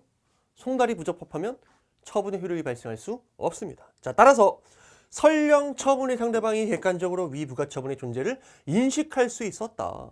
그런 사실이 있다 하더라도요. 치유되지 않습니다. 그냥 효력이 발생하지 않는다라는 거예요. X요. 정답 4번. 생각을 해봐. 예를 들어서 이거 가지고 실수하면 안 돼요. 선생님, 상대방이 처분의 존재를 인식할 수 있는 상태에 놓여졌으면 도달된 거 아닙니까? 자, 그럼 그런 식으로 따지면 예를 들어서 처분서를 예를 들어서 교부 송달은 누구한테 줘야 돼요? 교부 송달은 일단 수령 확인서가 나오죠. 상대방에게 처분의 상대방의 주소라든지 거소, 사무실 이런 데 줘야 돼요. 근데 만약에 이 처분서를 송달받아야 되는 상대방이 없어요. 집에 갔더니 혹은 사무실에 갔더니 없어요. 그러면 그와 일정한 관계 있는 그죠? 동거인, 가족, 피용인 이런 사리분별 지능 있는 사람한테 교부할 수 있죠. 그죠? 근데 예를 들어서 옆집 사람한테 줬어요. 그럼 옆집 사람한테 줬어. 근데 옆집 사람이 친해가지고 나중에 갖다 줄 수 있어요. 그럼 이 송달이 하자가 없는 걸로 되는 겁니까? 아니죠. 말도 안 되는 거야. 혹은 사무실이나 이런 데 줘야 되는데 이 사람을 몰래 그냥 이렇게 감시하고 있다가 집에서 나올 때 평소에 이제 기분이 나쁘잖아. 공무원이 그냥 막 두드러 팬 다음에 얼굴에다가 딱 목 잡고 그냥 처분서를 딱 보여줘요.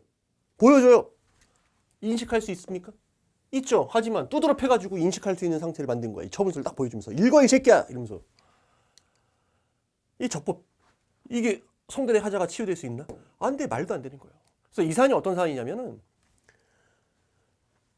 이 집주인이 이제 누군가에게 이제 세를 줬어요. 임차인한테. 그리고 이제 실제 이 집에서 거주를 안 하고요. 딴 데서 삽니다. 이 집은 이제 임차를 준 거예요. 그때 이제 처분서를 그 임차인 집 주소로 간 거예요. 근데 임차인이 사실 나랑 뭐 내 가족도 아니잖아. 내 피용인도 아니고. 근데 물론 이제 서로 연락이 닿으면 임차인이 나한테 갖다 줄 수도 있죠. 집주인한테 그 처분서를, 납세고지서를 혹은 이 부가처분서를. 하지만 그렇다고 아니 남의 집에다 갖다 준 거를 남이 살고 있는 집에다 갖다 준 거를 적법하게 송달이 되었다라고 볼 수가 있어 없어? 없죠. X예요. 자, 17번 행정행위에 관한 설명으로 옳은 것은 변상금 부과 처분에 대한 이건 내가 국가직 해설 강의에서도 말씀드린 거죠. 그죠? 변상금 부과 처분에 대한 설령 취소 소송을 상대방이 제기했고 진행 중이라도 취소 판결까지 기다릴 필요 없죠. 얘가 위법하다고 생각하면 행정청은 뭐 하면 되는 거야? 스스로 취소하고 다시 적법한 부가 처분을 할 수 있다. 그러므로 변상금 부가 처분에 대한 소송이 진행 중인 동안에도 이 변상금 부과권의 소멸시효는 진행한다. 왜? 권리를 행사할 수 있기 때문에. 옳은지. 자, 그 다음에 이것도 너무 빈출이에요. 자, 이거 있기 전. 이거 아직 안 했는데. 이 결정이 아직 있지도 않은데. 과세를 부과했어요. 뭐로 봅니까? 무효로 보죠. 옳은지.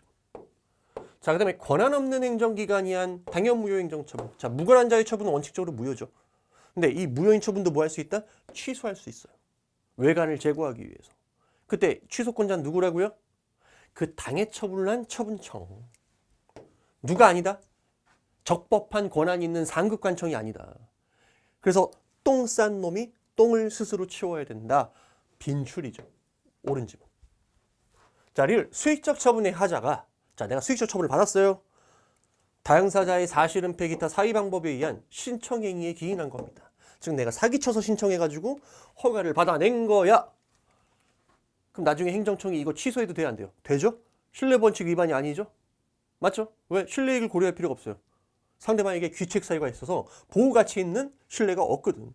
자, 따라서 설령 자신이 처분에 관한 신뢰를 했다더라도 신뢰이익을 주장할 수 있어 없어요? 주장할 수가 없고요. 행정청이 이러한 신뢰이익을 고려하지 않고 그냥 취소해버렸어. 이 수익적 처분을. 그래도 문제 있다 없다? 아무 문제 없다. 빈출. 기본기. 자, 18번 취소 철회입니다. 철회 효과에 관해서 우리 행정기본법은 장래를 향해서 처리할 수 있다. 적법한 처분을. 자, 이런 식으로 장래효에 대해서 명시적으로 규정을 하고 있죠. 자, 그렇다면 우리 행정기본법은 철회에 대해서 소급효는 명시적으로 규정을 하고 있어? 안 하고 있어요? 안 하고 있죠. 장래를 향해서 처리할 수 있다라고만 규정하고 있어요. 자, 그러나 우리 판례는 별도의 법적 근거, 즉 무슨 법적 근거? 소급효에 관한 별도의 법적 근거가 있다면 뭐 할 수 있다? 소급효 인정해주겠다. 다시 말하면 소급적 철회를 인정해주겠다. 옳은 지문이죠. 그럼 이 판례가 어떤 사례인데 이거? 어떤 사례를 가지고 물어본 거야? 되게 이렇게 돌려깎기, 우회적인 판례가 많이 가끔 나오죠. 이런 식으로. 그죠? 판례를 기억해야 맞출 수 있는 문제. 저 어떤 판례 있었어?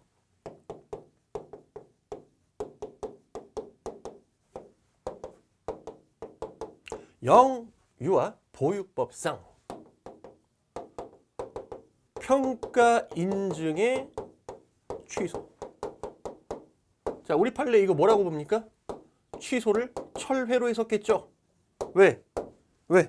성립 당시 하자가 아닌 성립 이후의 사정 변경을 이유로 하는 것이기 때문에 철회로 해석했고, 자, 그때 소급적 철회를 위해서든, 즉 효력을 장래를 향해서만 제거하는 게 아니라 소급해서 효력을 싹 다 이 평가 인증의 효력을 제거하기 위해서는 뭐가 필요하다? 별도의 법적 근거가 요구된다. 그럼 이 얘기는 무슨 말이야? 야, 물론 별도의 법적 근거가 있으면 소급적 철회할 수 있어. 하지만 이게 없으면 못해. 소급적 철회 못해. 이 얘기잖아. 반대 해석하면 다시 소급효를 인정하는 별도의 근거가 있다면 요거 인정해 줄 수 있다는 게 우리 판례의 태도죠. 그래서 1번이 옳은 지문이에요. 옳은 것은 1번. 그래서 난도가 그래도 한 중 정도는 된다고 생각을 합니다. 근데 소방시험을 기준으로 이걸 역으로 꺼냈을 수 있는 실력을 만들어야 돼요. 이걸 역으로. 그러니까 이걸 그냥 이렇게 물어봤으면 다 맞춰요. 이걸 그대로 직접적으로 보면 다 맞춰. 하지만 이런 식으로 우회적으로 물어봤을 때 이거 영유아 보육법상 평가 인증의 취소에 대한 판례구나 라고 역으로 떠올릴 수 있을 만큼 여러분들이 실력을 다져야 된다. 정답은 1번이에요. 자, 당사자가 거짓 그 밖에 부정한 방법으로 처벌을 받았다. 자, 그러면 행정청은 뭐 하면 돼요? 그냥 취소하면 되는 거야. 별도로 공사이익을 비교경량할 필요 있어 없어요? 없죠. 왜? 신뢰이익 같은 걸 고려할 필요가 없으니까. X. 그리고 이건 최근에 너무 많이 나온 거고. 자, 3번. 행정청은 적법한 처분이 법률에 정한 철회 사유에 해당하면, 자, 우리 행정기본법 뭐? 장래를 향해서 처리할 수 있다라고만 규정돼 있죠. 반면에 취소는 원칙적으로 소급적으로 취소할 수 있는데 경우에 따라서는 당사자의 신뢰를 보호해야 할 가치가 있는 등 이런 특별한 사정이 있으면 장래효도 인정될 수 있다. 이렇게 취소는 소급효, 장래효 두 가지를 규정하고 있죠. 철회는 예반 규정하고 있어. 자, 그때 처분을 처리할 때 반드시 뭐를 해야 된다? 비교 형량을 해야 되겠죠. X. 행정기본법에도 이렇게 돼 있단 말이야. 연금 지급 결정과 같은 수익적 행정행위를 취소하는 처분. 그러니까 연금을 주는 수익적 행정행위입니다. 지급 결정. 얘를 취소하면 두 가지 의미죠. 이게 만약에 소급적 취소라면 지금까지 준 것도 다 뺏어오겠다는 얘기죠. 반면에 장래를 향해서 취소하는 경우, 상대방의 신뢰를 위해서, 그러면 지금까지 준 건 어쩔 수 없지만 앞으로는 연금 지급하지 않겠다, 이렇게 해석할 수 있을 거예요. 자, 그때 취소하는 처분이 적법합니다. 그러면 그 처분의 기초에서 잘못 지급된 급여에 해당하는 금액을 환수하는 거, 지금까지 주는 거 소급적으로 환수하는 거죠. 얘도 적법하냐? X죠. 이거 빈출이고 많이 했던 거잖아, 이게. 왜? 취소할 때 고려할 사정과 환수할 때 고려할 사정이 각자 다르다. 각기 다르다. 자, 따라서 얘가 적법하다고 해서 얘까지 적법한 것으로 볼 수 있다, 없다? 없다라는 빈출. 그럼 경우에 따라서는 취소는 했지만 환수는 하면 안 되는 경우도 있어, 없어? 있죠. 자, 19번. 자체 완성적 신고를 물어봤어요. 수리를 요하지 않는 신고죠. 틀린 것은. 자, 자기한결적 신고란 통지하면 끝나는 신고로서 뭐가 필요 없다? 수리가 필요 없다. 그리고 신고 그 자체로서 바로 법적 효과가 발생시킨다. 얘는 필요 없다. 옳은 지문. 자기한결적 신고는 수리를 요하지 않기 때문에 행정청이 신고를 수리한다라거나 신고필증을 교부한다라고 한다면 이 두 가지는 어떤 의미예요? 단순한 신고 사실 확인의 의미죠. 옳은 지문이에요. 그래서 우리가 수리를 요하지 않는 신고, 자체 완성적 신고, 여기에 대해서도 행정 내부적 절차로서 수리라는 행위가 나타나 안 나타나? 나타나요. 근데 문제는 수리를 요하는 신고라면 얘가 행정처분이죠. 얘를 통해서 신고의 법적 효과가 발생하는 거야. 하지만 얘는 어떤 의미에 불과해? 자체 완성적 신고에서의 수리는 처분이 아니라 단지 그냥 접수 사실을, 적법한 신고가 있었다는 사실을 확인하는 의미에 불과하다. 즉 사실행위에 불과하다는 얘기예요. 그죠? 옳은 지문. 자, 사인이 어쨌든 적법한 요건을 다 갖춰서 신고를 했어요. 그러면 신고의 효력이 발생하는 거죠. 수리가 필요 없으니까. 행정청의 수리 처분 등 별다른 조처를 기다릴 필요 없이 그냥 그 접수 시에 신고로서의 효력이 발생하는 것이고, 설령 수리가 거부되었다 하더라도 어차피 수리가 필요 없기 때문에 무신고 영업이 되는 게 아니죠. 수리가 없어도 영업신고가 제대로 됐기 때문에 신고의 효과가 발생하기 때문이죠. 무신고 영업이 아닙니다. 옳은 지문이죠. 자, 그리고 시험에서 나중 소방 시험이라든지 뭐 군무원 이런 데서는 요거 가지고도 장난칠 수 있죠. 요거 가지고도. 접수 시에, 즉 관할관청이 접수했을 때, 신고를 접수했을 때 신고로서 효력이 발생하는 거죠. 그죠? 그럼 여기 이제 뭐가 들어가면 틀려요?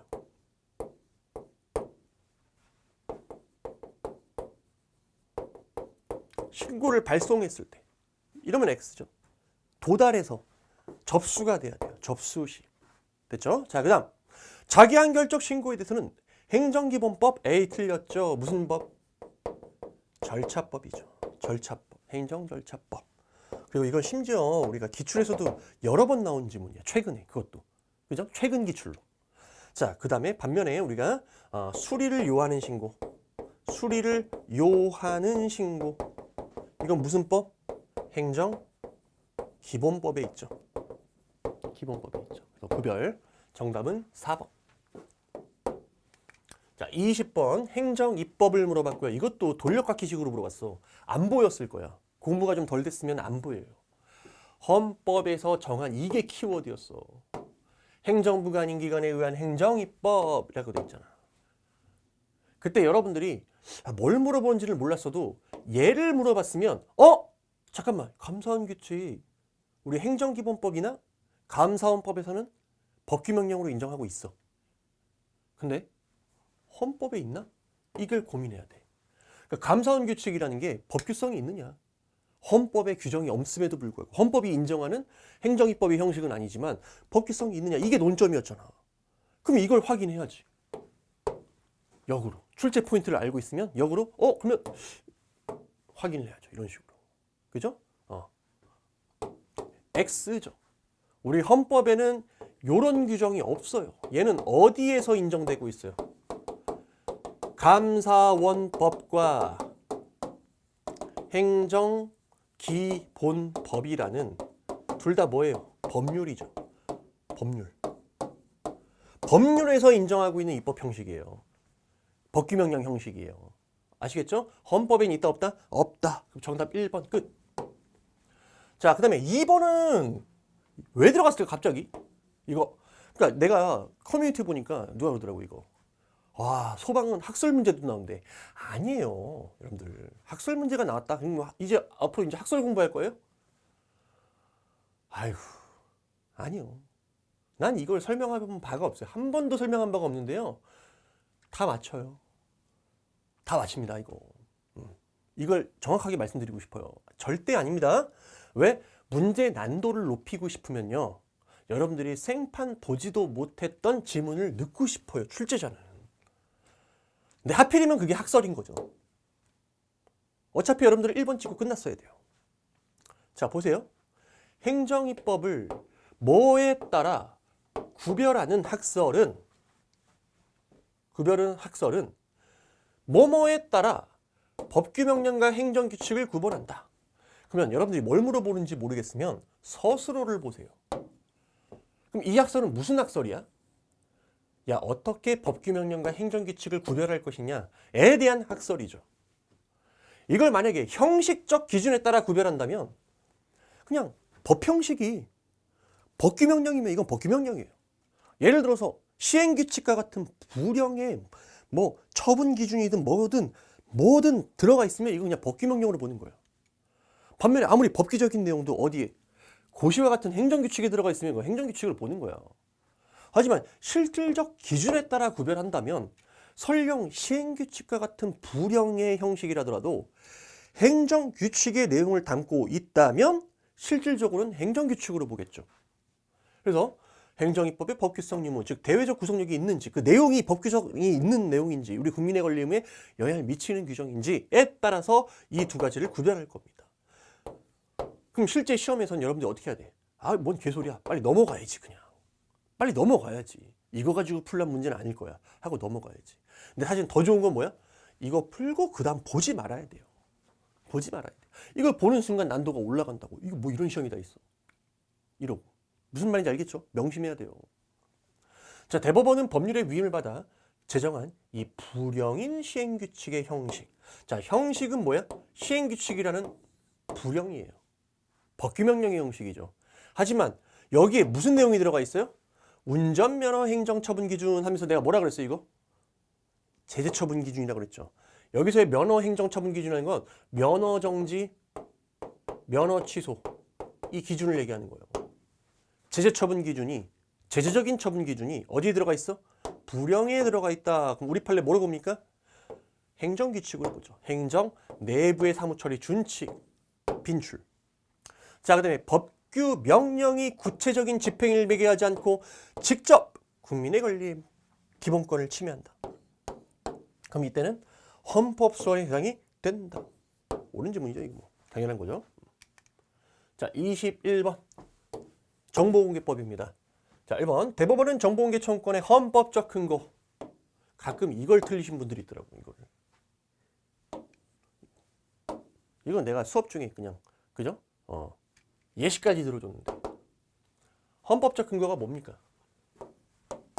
알 권리죠. 알 권리. 정보공개 청구권의 헌법적 근거는 뭐라고? 알 권리야. 근데 문제는 이 알 권리가 헌법에 명시적 규정이 있어 없어요? 명시적 규정이 없어요. 근데 왜 이게 헌법상의 기본권이야? 어디로부터 파생되는 거야? 헌법 21조 표현의 자유로부터 이렇게 파생되는 거예요. 그러면서 내가 뭐라고 얘기했냐면 쉽게 암기 팁을 드렸죠. 뭐? 내가 뭘 알아야 표현을 하지. 여러분들이 100분 토론 나갔어요. 100분 토론 나가고 정치에 대해서 그냥 쏟아내고 싶어. 근데 뭘 알아야 표현을 하지. 그럼 표현의 자유를 실현하려면 이에 대한 전제로서 모두 실현이 돼야 돼? 알 권리, 정보의 접근, 수집의 자유가 있어야 내가 거기에 대해서 표현도 할 수 있죠. 정부가 어떤 일을 하는지를 몰라. 정부에서 어떤 일을 하는지 몰라. 국회에서 어떤 일을 하는지를 몰라. 근데 내가 정치적 표현을 어떻게 표현할 거야? 잘하고 있는지 못하고 있는지. 옳은 지문이죠. 자, 그 다음에 모든 국민은 정보 공개를 청구할 권리를 가지나. 아, 잠깐만. 근데 입원하기 전에 여러분들 실제 시험장에서는 1번 찍고 바로 넘어가야 됩니다. 옳은 거 고르라 그랬죠? 끝. 볼 필요 없었죠. 자, 2번. 모든 국민은 정보 공개 청구를 할 수 있는 권리가 있다. 옳은 지문이죠. 여기까지. 근데 뒤에가 틀렸죠? 외국인은 정보 공개 청구할 수 없다. 틀렸죠? 일부 외국인. 어디에서 규정하고 있어요? 시행령에서. 정보공개법 시행령에서. 그죠? 외국의 외국인이지만 혹은 외국 법인이지만 국내에 주소를 두고 있다. 혹은 학술 목적으로 국내에 체류하고 있다. 그럼 예외적으로 정보공개 청구권이 있죠. 일부는 인정돼요. 사법시험 2차 시험 답안지입니다. 내가 뭐라고 썼는지, 그 주관식 시험에서 내가 뭐라고 썼는지. 이거는 공개 대상 정보죠. 공개 대상 정보. 자, 반면에 사법시험 2차 시험 답안지 그 자체가 아니라 채점 위원별 채점 결과. 얘는 비공개라고 그랬어요. 얘는 비공개. 왜? 채점위원이 그 무당별로 주관식 시험에서 몇 점으로 체크했는지를 다 볼 수 있으면, 예를 들어서 10년 공부한 사람 떨어졌어. 채점위원이 점수를 박하게 줘가지고 진짜 칼 들고 쫓아간다니까. 무서워서 어떻게 채점을 해, 교수님들이. 됐죠? 요거 비교. 자, 그 다음에 얘는 시험에 나왔던 거 또 나왔어. 이거 기출 나온 거죠. 청구인이 정보공개 청구와 관련된 공공기관의 결정에 대해서 불복이 있거나 공개 청구 후 30일이 경과하도록 정보공개 결정이 없는 때 소송 같은 거 제기할 수 있다. 틀렸죠. 얘를 뭘로 바꿔야 돼요? 20일. 자, 다시. 내가 정보공개를 청구했어요. 그러면 공공기관은 며칠 이내에 공개할지 말지를 결정해야 돼요? 10일 이내에 결정을 해줘야 돼요. 자, 그리고 그 다음 날부터 10일 범위에서 연장할 수 있어요. 부득이한 사유가 있으면. 그러면 공공기관은 공개할지 말지 결정할 때 총 며칠까지 쓸 수 있어? 최장기간? 20일까지 쓸 수 있단 말이야. 그런데 20일이 지나도록 정보공개 결정이 없어. 그럼 뭐 할 수 있어요? 뭐 할 수 있어? 그럴 때는 1번 이의 신청. 우리 정보공개법에서. 2번 행정심판법상의 행정심판. 3번 우리 지문에서 나온 행정소송. 이런 걸로 불복할 수 있죠. 20일이 지나도록 정보공개 결정이 없을 때. 자, 참고로 이의 신청은 며칠 이내? 여기서 30일 이내 할 수 있죠. 30일 이내. 30일 이내. 즉 다시 말하면 20일이 지나도록 공개 결정이 없어. 그럼 그때부터 30일 이내 이의 신청을 할 수 있죠. 심판 소송은 외울 필요 없죠. 왜? 심판은 심판법에 있잖아. 며칠? 90일, 180일. 소송은 90일 1년. X. 자, 22번. 행정상 제재적인 처분과 관련된 설명으로 옳은 것은. 자, 그러면 제재처분이라면 얘는 일단 행정처분을 얘기하는 거죠. 제재적인 효과를 갖는 행정처분. 대표적으로 뭐가 있어요? 면허정지라든지 영업정지 처분. 다시 얘는 뭐가 아니다? 행정벌이 아니에요. 행정벌에는 행정질서벌과 행정형벌이 있죠. 행정벌을 얘기하는 게 아니라 행정처분을 얘기하는 거예요. 자, 따라서 행정법규 위반에 들어가 있는 제재조치는 위반자에게 고의과실이 필요 있어 없어? 없죠. 고의과실이 필요한 건 뭐예요? 예죠. 행정벌은 고의과실이 필요하죠. 반면에 행정처분인 제재적 처분은 뭐가 필요 없다? 고의과실 필요 없다. 분류 필요 없다. 비교 빈출. 자, 행정청은 법령의 위반행위가 종료된 날로부터 자 제척기간을 물어보는 거야. 위반행위를 했으면 언제까지 제재 처분을 할 수 있느냐? 5년이죠. 5년. 제척기간. 따라서 5년이 지나버리면 이러한 제재 처분을 내릴 수 있어 없어? 없죠. 제재 처분의 제척기간이 나왔죠. 5년이다. 자, 법령을 위반한 행위와 성립, 예리한 제재 처분은 무슨 법을 기준으로? 자, 우리 행정기본법에는 특별 규정이 있죠. 뭐? 예를 들어서 신청을 전제로 한 처분은 언제를 기준으로? 처분 시, 처분 당시. 반면에 이러한 제재 처분이죠. 법령을 위반한 행위의 성립과 예리한 제재 처분. 무슨 법? 행위시법이죠. 처분 시가 아니라 행위시법. 처분 당시가 아니라 뭐라고? 위반 행위 당시의 법령이에요. 행위 당시의 법령. 그래서 X. 그럼 정답은 4번이죠. 여러 처분 사유가 있어요. 근데 그 여러 처분 사유를 다 묶어갖고 너 이것도 위반했지, 이것도 위반했지, 이것도 위반했지. 하나의 제재를 때렸습니다. 자, 근데 문제는 그중 일부가 인정되지 않습니다. 너 담배도 팔았지, 술도 팔았지, 청소년한테 약도 팔았지. 근데 문제는 담배를 판 사실이 인정이 안 돼요. 그럼 이 제재 처분이 위협한 것이냐? 아니죠.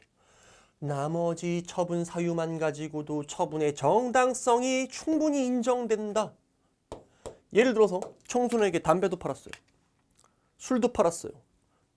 약, 그러니까 뭐 마약류 이런 것들이죠. 약을 팔았어요. 그래서 이 영업을 취소해 버렸어요. 영업 허가를 취소해 버렸어요. 근데 뭐라고? 알고 보니까 그 사람이 점주가 담배를 판 적은 없어요. 청소년에게. 근데 술도 팔았고 마약도 팔았잖아. 그래서 영업정지 처분, 영업 허가 취소 처분이 위협하냐? 적법하죠. 왜? 마약 판 것만 가지고도 충분히 영업 허가 취소의 정당성이 인정되잖아. 자, 그럴 때는 그 처분을 위법하다고 볼 수 있어 없어? 없죠. 그러니까 취소하면 돼, 안 돼요? 안 되죠.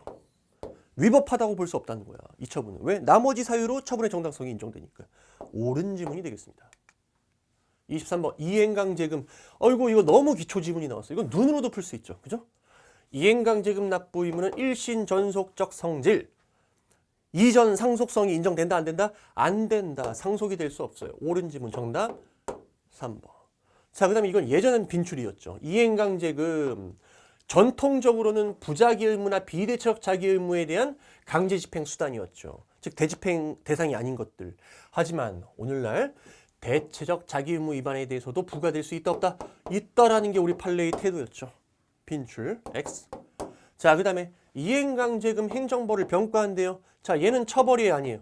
이중처벌금지 원칙에서 말하는 처벌이 아니죠. 얘만 처벌이죠. 그럼 처벌 몇 번밖에 없었어요?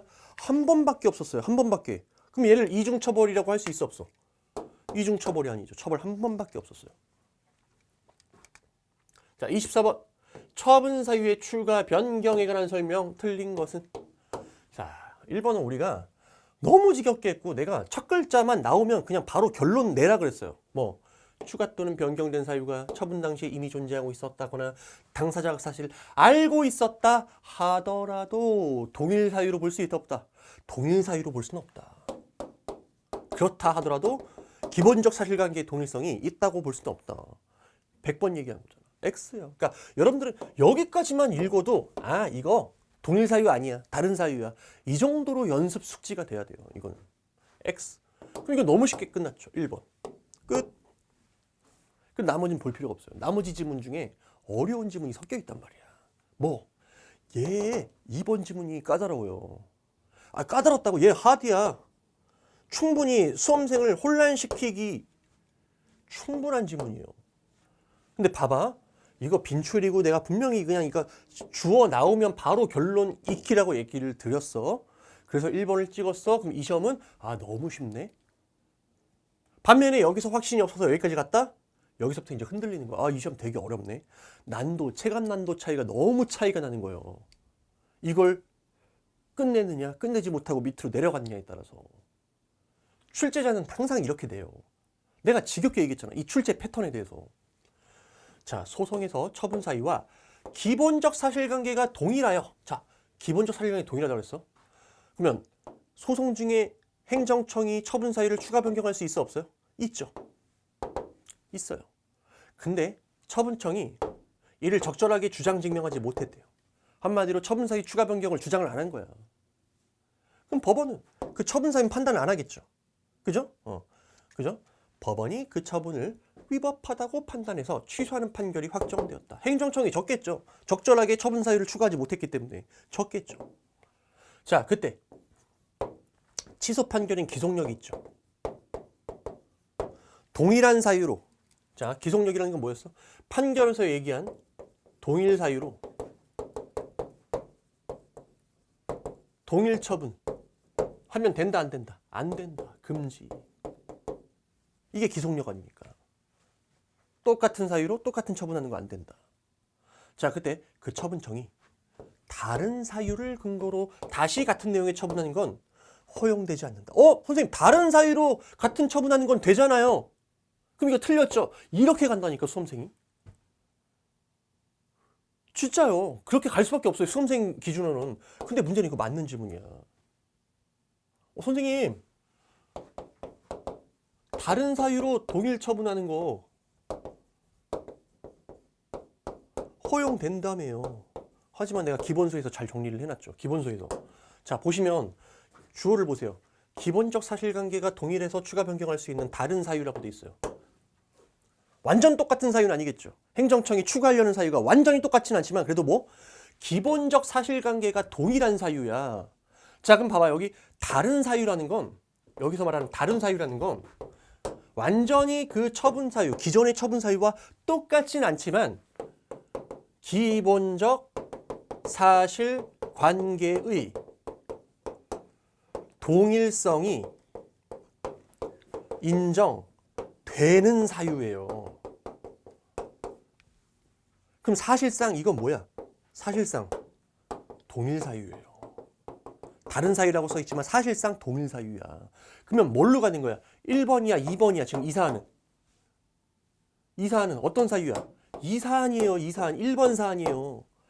기본적 사실관계의 동일성이 인정되는 사유를 근거로 또 똑같은 처분하는 건 금지되죠. 그러니까 이거 실수하기 딱 좋은 지문이란 말이야. 이게 시험장에서 잘 안 보일 수밖에 없어, 이게. 왜? 이 지문이 기출된 적이 없단 말이야. 무슨 말인지 알겠어요? 오케이? 그러면 여러분들은 제발 내가 얘기하는 그 빈출들은 숙지하려고 노력을 해야 돼. 안 그러면 시험이 어려워요. 이런 거 틀리면 너무 열받잖아요. 100번 나온 거 가지고. 그죠? 자, 3번 갑니다. 여기는 뭐 쉽죠? 이거는 뭐 제가 너무 많이 했던 거라. 어떤 처분의 당초 처분 사유와 기본적 사실관계의 동일성이 인정되지 않는 다른 사유. 그럼 이건 말 그대로 다른 사유라는 거예요. 기본적 사실관계가 인정되지 않는다는 다른 사유. 자, 그렇다면 처분 사유 추가 변경이 허용됩니까? 안 됩니까? 허용되지 않죠? 처분 사유 추가 변경은 기본적 사실관계의 동일성이 인정되는 범위 내에서만 된단 말이야. 자, 두 가지를 물어봅니다. 자, 그때 처분청이 취소 판결 확정 후, 자, 이제 또 기속력이 있죠. 예를 들어서 기속력에 대한 문제겠죠. 다른 사유를 근거로 별도의 처분, 다른 처분, 혹은 동일 처분. 동일 처분인 다른 처분이 중요한 게 아니야. 어차피 다른 사유라면 다 되거든. 허용된다. 옳은 지문이죠. 이게 포인트야. 이게 어떤 사유라고? 기본적 사실관계의 동일성이 인정되지 않는 사유. 이게 다른 사유라고. 이거 가지고 다시 처분하는 거 된다, 안 된다? 허용된다. 3번. 그래서 보셔야 돼. 다른 사유라고 돼 있지만 사실상 얘는 동일 사유야. 얘는 말 그대로 다른 사유. 됐죠? 오케이. 자, 이것도 이제 우리가 최신 판례까지 많이 했던 거야. 처분 당시에 적시한 구체적 사실을 변경하지 않는 범위 내에서 단지 처분의 근거 법조만 추가 변경하는 거는 처분사유 추가 변경이 아니다. 그냥 추가할 수 있다. 법원은 그 추가된 적용 법조를 적용해서 심리 판단해야 된다. 옳은 지문이죠. 이건 빈출. 자, 이제 마지막 문제예요. 25번. 행정심판을 물어봤고요. 자, 틀린 것을 골라라. 자, 1번. 이거 설명하기 전에, 이거 읽기 전에 이거부터 다시 한번 정리해 봅시다. 요거는. 자, 내가 이제 행정심판을 청구하고 싶어요.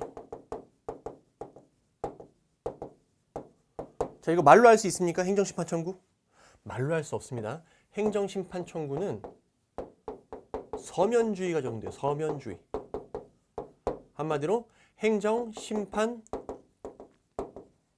청구서를 제출해야 돼요. 행정심판 청구서를 제출해야 되고, 어디다 제출합니까, 이거? 피청구인 5월 행정심판위원회. 아무데나 제기할 수 있죠. 아무데나 청구할 수 있어요. 근데 문제는 이 서면이 여기 앞에 수식어가 빠졌어요. 어떤 서면이라고 하죠? 어떤 서면주의? 엄격한 형식을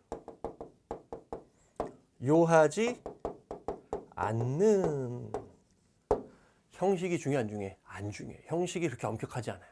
문서만 제출하면 돼. 자, 그래서 어떤 사례가 있었어? 형식 내지 제목이 뭘로 써 있었어요? 진정서로 써 있어요. 그러면 행정심판 청구 형식이 중요하진 않죠. 내용 내지 취지를 읽어보니까 뭘로 해석이 돼요? 행정심판 청구서로 해석이 돼요. 자, 그럼 얘는 진정으로 봐야 돼요? 행정심판 청구로 봐야 돼요? 뭘로 보셔야 됩니까, 여러분들? 이걸로 봐야 돼요. 형식에 구애되지 않습니다. 엄격한 형식을 요하지 않기 때문에. 우리 국민에게 유리하게 그 사람의 취지를 해석해서 심판 청구서로 본 사례가 있죠. 바로 이 사례죠. 자, 보시면 진정이라는 건 누구한테? 행정청한테 희망을 진술하는 것이고요. 경우에 따라 형식은 뭡니까? 진정서의 형식을 취하고 있지만 얘를 뭐로 볼 수 있다? 행정심판 청구서로 볼 수도 있어요. 형식은 얘지만 내용을 읽어보니까 뭐야? 이거 행정심판위원회 정식으로 불복하는 것 같아. 옳은지. 자, 심판법의 행정심판 유형은 항고소송에 대응하는 세 가지가 있죠. 뭐? 취소심판, 무효하기심판, 의무행심판. 너무 쉬운 지문. 아, 그래서 3번. 야, 이게 오히려 더 어렵다고 생각했던 게 마지막 문제. 아, 설마 이게 문제야? 이렇게 돼요. 설마 이게? 이상하다? 머리가 멈추게 될 것 같아. 너무 쉬워서. 심판, 청구기간. 알았으면 90일. 처분이 있었던 날로부터 180일이죠. 그죠? 그래서 정답은 3번이에요. 어쨌든. 자, 그 다음에 시도 소속 행정청이 처분 또는 부작위를 냈어요. 그럼 누가 심판합니까? 자, 여기가 시도야. 시도 소속 행정청이 있어. 그러면 여기서 하는 거지. 여기. 바로 시도지사 소속으로 두는 행정심판위원회. 여기서 하는 거야. 예를 들어서 봐봐. 서울시 행정심판위원회는 누구 소속이에요? 서울시장 소속이죠. 그러면 서울시에 소속돼 있는 행정청이 어떠한 처분을 했으면 서울시 행정심판위원회에서 심리 판단할 거 아니야. 이게 바로 시도지사 소속으로 두는 행정심판위원회죠. 옳은 지문이죠. 그래서 정답은 3번이고요. 자, 이렇게 해갖고 우리가 소방공무원 해설 강의를 마무리를 해봤어요. 근데 마지막으로 내가 딱 한마디만 하고 넘어갈게요. 일단은 여러분들 다음 시험 준비하시는 분들은 해설 강의 꼼꼼하게 듣고 체크 잘 하시고요. 그 다음에 이제 이번에 시험 보고 오신 분들 중에서 좀 점수가 좀 안 좋으신 분이 여기까지 볼지 안 볼지는 모르겠지만 그래도 마지막으로 한마디만 드리고 마무리를 하고 싶어요. 일단 남자분들은 커트가 높긴 하지만 어떻게든 비벼볼 만은 해요. 선생님들 하라는 대로 했으면은 뭐 무난하게 합격할 수 있는 그 필기 컷 통과할 수 있는 그런 여건이 돼 있어요. 물론 쉽진 않지만. 근데 이제 내가 누구한테 얘기하고 싶냐면 여자분들, 여자 이 공채 지원하신 분들은 너무 이게 바늘구멍이야. 그래서 이번 시험 만약에 자기가 최선을 다하지 못했어. 공부를 많이 못했는데 한 10개 안으로 들어왔어요. 자기가 생각할 때 정말 최선을 다하진 않았는데 뭐 학원 수업도 뭐 가끔 빠지고 그죠? 뭐 2달 만에 들어야 되는 강의를 3달 듣고 그래서 집중을 제대로 못했어요. 뭐 딴 걸 하든지 여러 가지 사정이 있어. 근데 10개 안으로 방어를 했어. 그래서 아직 에너지가 남아 있으면요 다음 시험 준비하셔도 상관이 없어요. 근데 이제 내가 얘기하고 싶은 건 정말 최선을 다하신 분들이 있어. 내가 어제 마음이 너무 안 좋더라고. 어제 그 학원에 그 정리하러 오신 분. 내가 그러니까 너무 잘 본 사람들만 보다가 나 혼자 들떠가지고 순간 사람이 그렇더라고. 간사하더라고. 근데 여학생분들 중에 이제 너무 열심히 했는데 정말 최선을 다했어요. 최선을 다했는데 사람마다 다 재능이라는 게 있거든. 참 슬픈 얘기지만. 그래서 한 열심히 정말 했는데 한 10개 정도 나온 것 같아요. 10개 정도. 근데 이미 지쳤어요. 너무 지쳤어. 그러면서 무슨 얘기를 하냐면 다음 내가 또 준비를 하면 이만큼 준비할 수 있을까? 또 합격할 수 있을까? 이걸 고민하더라고요. 내가 생각할 땐 그래. 너무 바늘구멍이고 운도 따라줘야 되는 것 같아. 이게 여자분들 같은 경우 서방. 그래서 정말 최선을 다했고 더 이상 에너지가 없으면요 이 시험 다시 준비하는 것보다는 안 했으면 좋겠어.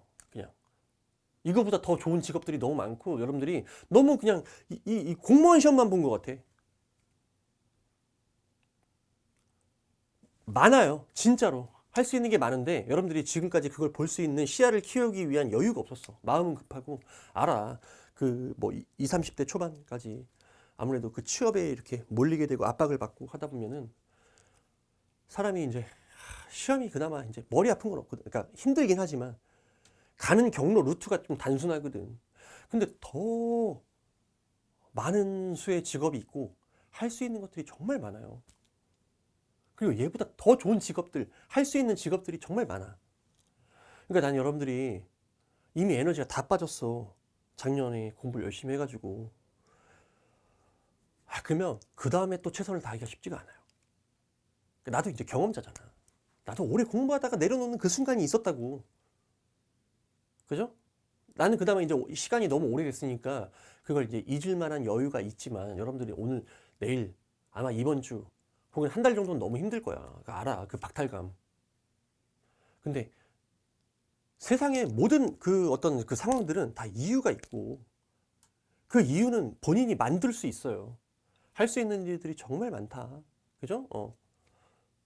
다시 하면 돼요. 여러분들이 그 작년에 정말 최선을 다하신 분들은 그 노력의 반만 해도 뭘 해도 성공할 수 있어요.